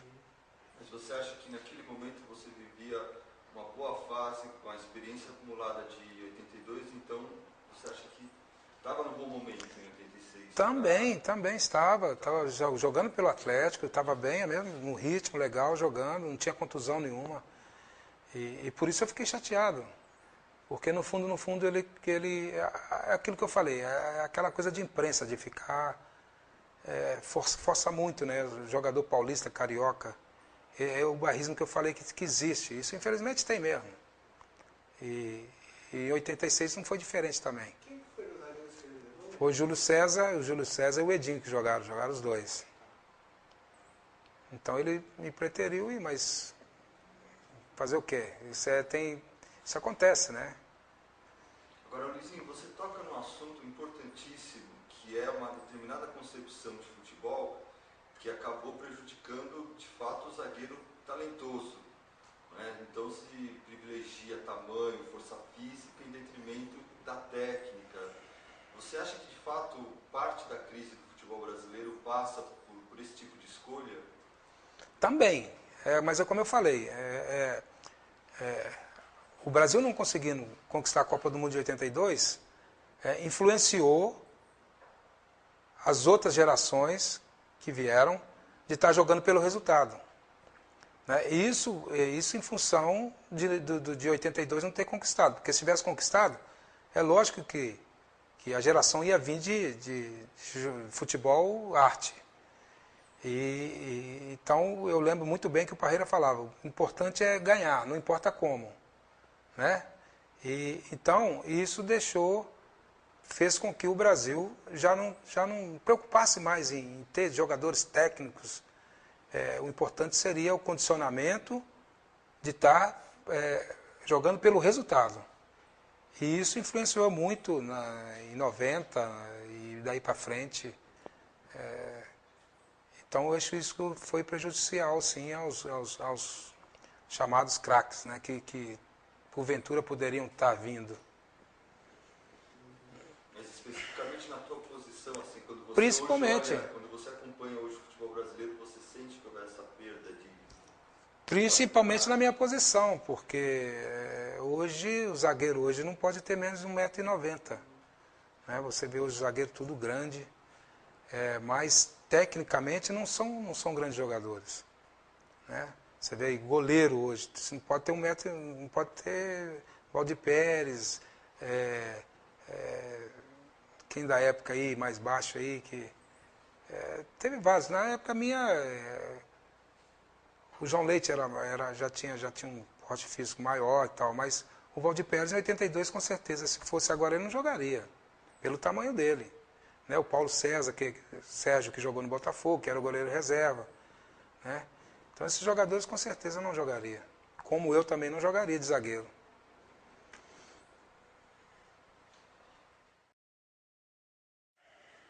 Bem, fala um pouco dessa experiência. Então, em 86 você acaba não convocado, assiste a Copa pela televisão, provavelmente. Quando é mesmo que você vai para o esporte? Eu fui em 98. 88. 90? 89. 89. 89. Tá. Um pouco antes da Copa de 90. de 90. Aí você já achava que não tinha mais... Não, aí já, mas já não dava mais, Depois de 86, nunca mais você voltou para a seleção? Nunca mais eu voltei. Depois de Aí já não voltei mais, acabou. Encerra meu círculo na seleção brasileira. E conscientemente, porque a gente sabia da idade, né? Porque... Isso influenciou de alguma forma querer ir para o exterior, falar, bem, agora eu vou tentar uma outra experiência? Influenciou porque eu já tive várias oportunidades mesmo antes, eu tinha oportunidades, só que o presidente do Atlético na época era o Calil Pai, ele não me vendia. Tive várias oportunidades de sair do Brasil, ele não vendia. Mas você já estava cogitando? Já estava cogitando. Ele não queria, já tinha vontade porque financeiramente seria interessante, profissionalmente, né? Conhecer outra língua, estar jogando fora, com um outro estilo de futebol que se joga na Europa, de estar aprendendo também mesmo, né? Mas tudo acontece quando Deus quer, né? E aconteceu no momento em que tinha que acontecer e como eu falei, eu tive muita alegria jogando onde eu joguei, que foi no Sport de Portugal, e valeu a pena. Com que idade você foi para o Sport? Eu fui com 29 anos.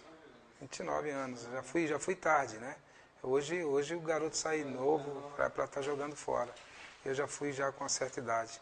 E avançada. Essa experiência lá Foi bom. Eu cheguei em Portugal, assustei um pouco, porque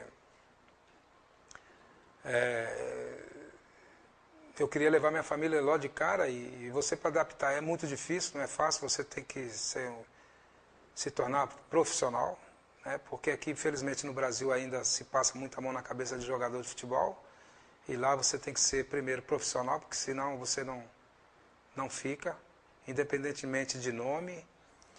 E eu fui chegando e o jogador que jogava na minha posição, os dois zagueiros eram da seleção de Portugal. Eu falei, meu Deus do céu, o que é isso? Onde eu vim parar? Mas eu falei, eu vou confiar no meu futebol, né? E fui embora. E no primeiro jogo que eu fiz, eu estava no banco e logo depois eu entrei para jogar e já comecei a mostrar meu estilo e começaram a me aplaudir e aí eu fiquei de titular logo no outro jogo e fui acarinhado por todos os portugueses que eu tenho amizade até hoje e a gente se fala muito e eles sentem saudade até hoje. Então foi uma passagem muito boa, foi bacana e logo depois em seguida eu levei minha família, né? Então a adaptação com a família foi muito fácil. E eu fiquei lá 4 anos e tinha mais 2 anos de contrato, mas eu não quis ficar mais. Eu não, minha esposa não quis ficar mais. Então eu optei por vir embora. Porque chega uma hora, essa vida da gente de jogador é muito complicado, né? Em todo sentido, igual eu falei. Todo mundo acha que quando está lá em cima é muito fácil, está ganhando dinheiro. Mas para a gente chegar lá, onde a gente chega, e é importante a gente saber a hora de parar, né? Eu senti que estava na hora já de vir embora para casa, que já deu, que já estava o suficiente para mim ter uma qualidade de vida boa com a minha família, com a minha esposa, com meus filhos. Eu tomei a decisão de vir embora. E aí eu vim para o Cruzeiro, joguei mais 3 anos aqui no Cruzeiro e conquistei grandes títulos aqui pelo Cruzeiro também. Agora, lá em Portugal ainda, o que você achou de mais diferente do ponto de vista assim, do jeito de jogar futebol, do jeito de treinar? O que era diferente? Assim? É tudo diferente. É tudo diferente. O estilo, o treinamento é tudo diferente.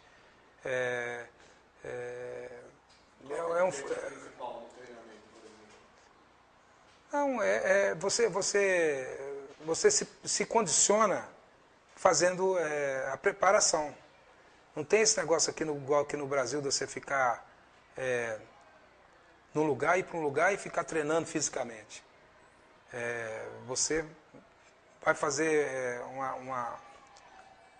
Você vai para por exemplo, nós, os portugueses, lá ia para a Alemanha. E lá já começava a fazer jogos, condicionando assim, treinando e condicionando. Condicionava jogando. E aqui no Brasil você vai para um lugar e você começa a treinar físico, né? Depois que você vai começar a jogar. E lá não, você já começa a jogar. Você vai para a preparação aos jogos que você tem. É lógico que todo mundo joga, todos os jogadores são 25, todos os 25 vai para o jogo. Né? Dentro você entra meia hora, 40 minutos, o tanto que você vai aguentando. E vai se condicionando. Né? E um futebol mais pegado, né? Um futebol de carrinho. Eu não tinha essa característica, eu tive que me adaptar um pouco com relação a isso. Que é muito frio, chuva, frio, então o campo fica muito molhado, muito escorregadio. Então proporciona isso para que o jogador dê muito carrinho. Então chegava jogos lá que não chovia, eles molhavam o campo. Porque tinha que dar carrinho, cara. E para me adaptar foi muito difícil nesse sentido. Mas valeu, consegui me adaptar. Em termos táticos, você sentia alguma diferença assim, na orientação dos treinadores? Em relação à sua posição, além dessa coisa de ser pegada, tinha alguma coisa, avança mais, avança menos? Como que era isso? Não, lá eu jogava como líbero, né? Eu tive a sorte de receber um prêmio com o Baresi. O Baresi foi o primeiro da Europa e eu fui o segundo como líbero, um dos melhores, né? Então, para mim foi muito fácil, né? Porque eu gostava de sair jogando e eu como líbero, a bola passava no meu pé e muitas vezes eu que conduzia a equipe a jogar. Então foi muito fácil. Para mim foi muito fácil. Isso te deu mais consciência tática do jogo? Dá. Dá e você tem que fazer aquilo taticamente dentro do campo, né? A bola tem que passar ali, assim, é o que o treinador pedia. Né? Então você fazia. Eu fazia isso com muita facilidade, vindo de trás, né? Saindo jogando com a bola. Então para mim foi muito tranquilo a adaptação lá. Você falou aí de diferença de profissionalismo entre a Europa e o Brasil, né?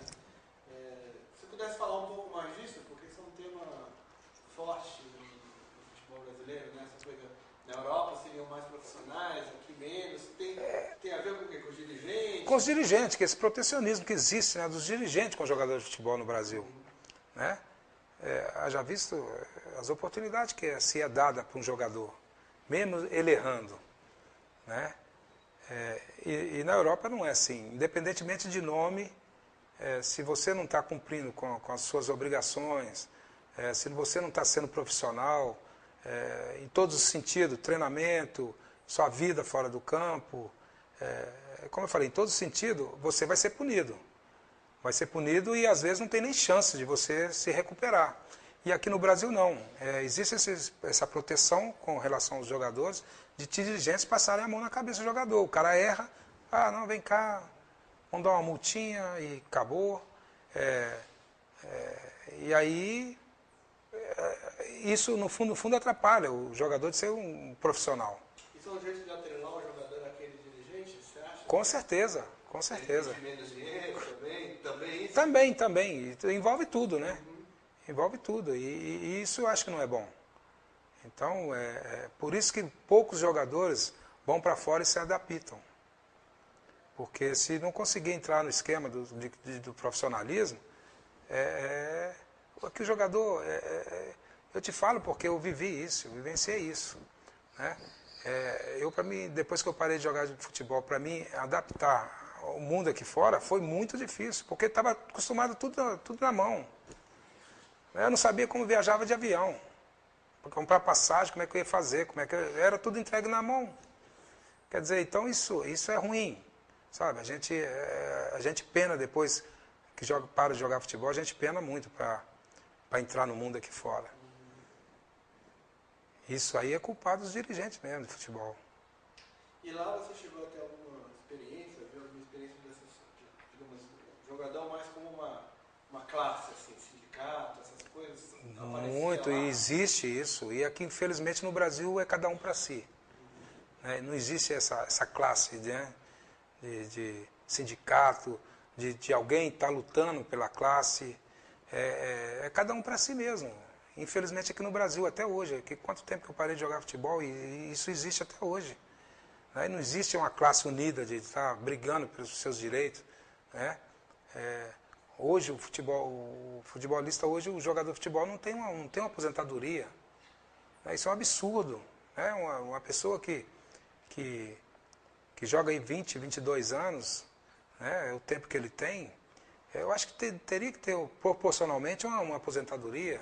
Isso não existe, não tem ninguém para que esteja lutando para que isso aconteça. E lá fora é totalmente diferente. Existe sindicato para tudo.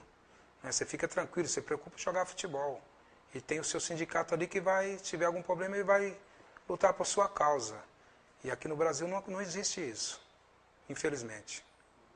Mas foi na sua experiência lá que você viu isso? Que eu vi isso, foi lá que eu vivenciei isso lá que eu vi, E que já sabia que no Brasil já era assim, né? Que não existe essa coisa de ter uma pessoa para estar lutando pela classe. É uma desunião muito grande. Isso existe até hoje. Bem, então você vai para Portugal, tem quatro temporadas. Bem sucedidas, eleito um dos melhores líderes da Europa. A relação com a torcida era maravilhosa. Guerrida também, e de estar gritando o nome e ser ovacionado. Sabe, eu fui muito acarinhado pelo torcedor português, principalmente o sportinguista. Não chega a ser igual como a torcida do Atlético, mas igual a torcida do Atlético não existe. Você chegou a ser campeão? Só português, campeão português. E com isso disputou as Copas Europeias. É uma experiência muito boa, foi uma experiência maravilhosa de estar jogando com clubes, né, de grandes nomes aí do futebol mundial. E essa oportunidade é boa, né? É por isso que é bom jogar lá fora. E culturalmente, você acha que ir para lá expandiu o horizonte? Com certeza. Culturalmente foi maravilhoso e valeu a pena. Dá um exemplo, por favor, só para a gente, do que você acha que a saída para o exterior te expandiu horizontes. Exemplo de você estar conhecendo novas pessoas, vivenciar aquilo lá em Portugal, a história de Portugal, né, as oportunidades que a gente teve de estar saindo, de estar conhecendo, saber um pouco da história de outro país, né? E eu aprendi isso lá em Portugal. Bem, você volta no Brasil e vai para o principal rival do clube pelo qual você era ovacionado, o ídolo. Como foi isso? A princípio não foi fácil não, para dizer a verdade, foi fácil não. Mas é aquilo que eu te falei, você passa a jogar fora, você passa a ser profissional. Até então, dentro do seu país, você é um amador. Né? Você age com o coração, quando você sai, você vê um novo horizonte, você passa a ser profissional em todo sentido também. E comigo não foi diferente também, né? Eu passei a ser profissional, eu estava para vir embora de Portugal, querendo voltar para o Atlético, mas infelizmente o Atlético não me quis. Né? E tinha um Cruzeiro que estava fazendo de tudo para me contratar. E aí eu falei, eu tenho que continuar jogando futebol, é minha carreira, né? Está em jogo. E o Cruzeiro fez de tudo para me contratar, então eu fui para o Cruzeiro. E onde eu fui muito feliz também no Cruzeiro, ganhando títulos importantes. Eu fui em 90 para 91. E fiquei até 93 no Cruzeiro. 3 temporadas no Cruzeiro. E fui muito feliz no Cruzeiro também, ganhando a Supercopa, Copa do Brasil e Campeonato Mineiro. Quer dizer, então eu, mesmo amando o Atlético, eu fui profissional e vesti a camisa do Cruzeiro e honrei a camisa do Cruzeiro. E como que foi a relação com a torcida? Teve muita gente que te... No princípio sim, no princípio não aceitaram, como não aceita até hoje, né? Alguns ainda me reclamam até hoje quando encontram comigo. Mas é aquela coisa de ser profissional, né? E de ter família, de continuar trabalhando, né? No meu caso. E eu lembro que no primeiro jogo que eu joguei contra o Atlético, a torcida começou a gritar e me xingar e tudo. Aí veio no lance também, eu dei um balão no Renato, que jogou no Atlético também, jogou no Cruzeiro, Renato Gaúcho. E aí a torcida silenciou e acabou, não falou meu nome mais e me respeitou. E todos os jogos que a gente jogava contra, eles sempre me respeitaram muito e eu também. Quer dizer, foi recíproco. E valeu a pena. Valeu a pena ter jogado esses 22 anos de futebol. Isso é uma curiosidade, quando você fala que teve várias oportunidades, logo depois da Copa de 82 você já recebeu proposta? Porque era um momento que começava a abrir o mercado. Recebi várias propostas, só que, como eu falei, o Atlético não me vendia. Mas foi logo após a Copa de 82? Foi também. Começaram a surgir As propostas de jogadores que estão saindo do Brasil, né? Eu também tive propostas e tudo, mas eu, infelizmente não me vendeu, né? E eu vendo todo mundo saindo, e eu querendo sair também. Eu falei, eu também queria ter uma oportunidade também de estar jogando fora do país. E infelizmente o presidente não me vendeu nessa época. Quando você sai do Cruzeiro, você volta para o Vila Nova, né? Você tem um retorno? Não, aí eu parei mesmo. Você parou? Aí parei. Aí tal. Aí fiquei 6 meses sem jogar. E agora, é incrível isso na história do jogador de futebol, é que a gente está sempre pensando que está preparado para parar, né? Mas não está, não. Por isso que é muito difícil, sabe? O jogador de futebol, o que ele sabe fazer é aquilo, jogar futebol. Então, o jogador, hoje, ele tem que se preparar mesmo para estar parando de jogar futebol. Eu não estava preparado, tanto que eu sonhava que estava jogando bola, que estava sendo ovacionado pela torcida, né? E viajando, e sonhava direto. Então, a gente deprime um pouco. Eu fiquei um pouco deprimido e tal, mas aí aconteceu do Vila Nova, estava disputando, estava na 2ª divisão do futebol mineiro, e me chamou, o presidente do Vila me chamou na época, se eu não queria tentar ver se conseguia jogar 6 meses pelo Vila Nova para subir o Vila Nova para a 1ª divisão de novo. Aí eu sentei com eles e conversei, olha, tudo bem, eu aceito. Não, porque nós não podemos te pagar muito, não sei o que, não preocupa com dinheiro não. Vamos fazer o seguinte, traz mais 2 jogadores, traz um jogador de um centroavante e um meio campo, que a gente, vamos tentar ver com a meninada se a gente consegue subir o Vila. E eles fizeram isso, chamaram o Arthurzinho, que jogava no Vasco, e chamaram o Robson, que jogou no Cruzeiro, o Ponta, que jogou no Cruzeiro, jogou no Bahia. E nós fizemos um grande time aqui, subimos o Vila para a 1ª divisão, invicto, e foi uma festa na cidade, e foi muito bacana isso também. Essa passagem que depois encerrando a carreira no Vila Nova. Foi muito bacana, isso. Depois isso. E eu sempre falava isso, que gostaria de encerrar minha carreira jogando ou pelo Atlético ou pelo Vila. E eu tive a alegria de encerrar jogando pelo Vila, subindo o time para a 1ª divisão. E aí você chegou a ser técnico Aí comecei a categoria de base do Atlético. Aí você decidiu parar. Isso, aí parei. Realmente tive mais oportunidade, convite de ir para Bahia, jogar no Bahia, Vitória, e aí eu já não quis mais. Mas é porque você se sentia... Aí já estava cansado, fisicamente cansado, isso Aí já estava cansado, já não era tanto aquele futebol arte que estava jogando, começando a jogar. E estava mais difícil de ficar viajando e tudo, eu queria ficar mais com a minha família mesmo. Falei, chegou o momento de parar. E aí comecei a tentar a carreira de treinador. Comecei categoria de base do Atlético, fui juvenil do Atlético e júnior do Atlético. Só um parênteses, essa coisa do jogador tentar a carreira de treinador tem um pouco a ver com aquilo que você estava falando antes, da dificuldade de parar? Assim, é um jeito de continuar. No mundo do futebol. Realmente, a maioria tenta isso, né? Todo mundo. Porque é complicado você sair de uma coisa que você sabe fazer bem e não está preparado para enfrentar uma outra profissão, um outro tipo de coisa qualquer. E a maioria dos jogadores tentam ser a carreira de futebol. Eu comecei a tentar no Atlético, fui bem nas categorias de base, conquistando títulos na categoria de base, e é tanto que o Marcelo, depois, quando assumiu o Atlético, ele me chamou de auxiliar dele, para ser auxiliar dele no Atlético. E eu fiquei e tive uma experiência horrível, que foi de ver jogadores que, com toda sinceridade, não tinha conquistado nada e se faziam de craques, que você não poderia tentar mostrar, fazer as coisas que não aceitavam. Aí para mim foi difícil, aí eu achei melhor dar por encerrado minha carreira de treinador, que eu não tinha nem começado ainda, né? Porque é muito difícil você tentar passar alguma coisa para as pessoas e elas não aceitarem, se acharem que já são craques, né? E eu tive essa dificuldade no Atlético. Por isso eu resolvi realmente encerrar minha carreira de treinador.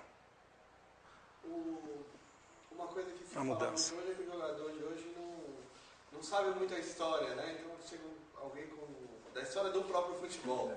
Chega um jogador como o Luizinho, um craque do Flamengo. Ele nem sabe direito E além da história do clube, além da história do clube, né? Eu acho que o cara para chegar num clube, ele tem que saber a história do clube, tem que ser passado para ele lá. Esse time aqui é assim, assim, assim. Sabe? Conquistou não sei quantos títulos, é um time vencedor, é um time que não sei, que é assim, que funciona, sabe? Tem que ser mostrado. Na tua geração, você acha que os jogadores sabiam mais independente de ser mais ou menos humilde, mas ele tinha um pouco mais passada essa história na cabeça dele? Com certeza, tanto porque passava por aí, né? Porque o jogador, ele ficava de 3, 5, 6, 7, eu passei 11 anos no Atlético, né? Ele vivia então, isso, ele sabia a história do clube, sabia o que é. Eu sabia muito bem o que é um Atlético, cara. Mesmo gerações passadas, e que eu não tinha vivido, mas sabia da história, sabia de tudo, como que era. E hoje não tem isso, hoje não, o jogador hoje tá ali, beijou a camisa ali, jogou, amanhã se o outro time já comprou, já beija a outra camisa lá no escudo, e já vai embora, e não tem história, né? Infelizmente, mas isso é o que é? Os empresários, né? Que viram que é um mercado financeiro maravilhoso, aí quem dá mais leva o jogador. Bem, já estamos caminhando para o final. Só para pegar um pouco essa última etapa então, aí, da sua trajetória, quando você decide então parar de não ser mais treinador, aí que opções que você abriu para... Como é que foi isso? Porque você estava falando dessa dificuldade de sair do mundo do futebol. E aí, o que você... Aí nesse intervalo eu já tinha montado uma academia, né? Já estava com esse pensamento de estar mexendo no ramo de empresarial de academia. E aí montei minha academia e fiquei 20 anos mexendo com academia, mas ligado ao futebol, né? Ligado assim que eu digo, sempre fazendo alguns jogos com seleção brasileira, seleção mineira, sempre dentro do futebol, assim, né? Mas mesmo para estar convivendo com o pessoal, estar viajando, estar aproveitando um pouco, né, dessa amizade que foi conquistada dentro do futebol, junto com esses ex-jogadores. Mas foi tranquilo, eu consegui durante um tempo me adaptar bem com o mundo aqui fora, fora do futebol. E hoje eu exerço a profissão de secretário. Profissão não, hoje eu sou secretário de esporte aqui de Nova Lima. Um gestor público, assim, como é que foi como que isso aconteceu? Foi esse amigo meu, né, que é o Carlinhos, que é o prefeito hoje, me convidou para estar apoiando ele politicamente. Eu aceitei e fizemos uma campanha maravilhosa aí, tanto que teve 8 anos, vai inteirar 8 anos agora de mandato. Eu como secretário também 8 anos, aí deixo a política, não pretendo mais tá seguindo isso, né? Essa coisa de política Mas a experiência como gestor... Mas valeu, foi interessante. Eu acho que deu para fazer alguma coisa para a cidade. A experiência valeu a pena. Mas não quero vivenciar isso novamente.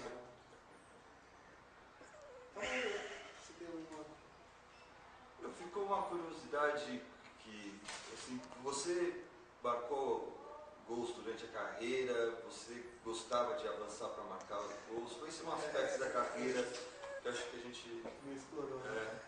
Eu tenho um histórico mais ou menos de Atlético, que é o seguinte, eu sou o segundo jogador que mais jogou pelo Atlético, 537 jogos. Eu só perco para o João Leite, que fez 600.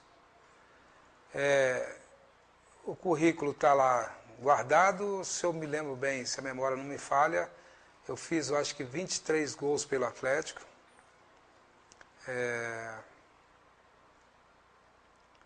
Joguei em 4 clubes, né, que foi Atlético, Cruzeiro, Vila Nova e Sporting, e disputei a Copa do Mundo de 82.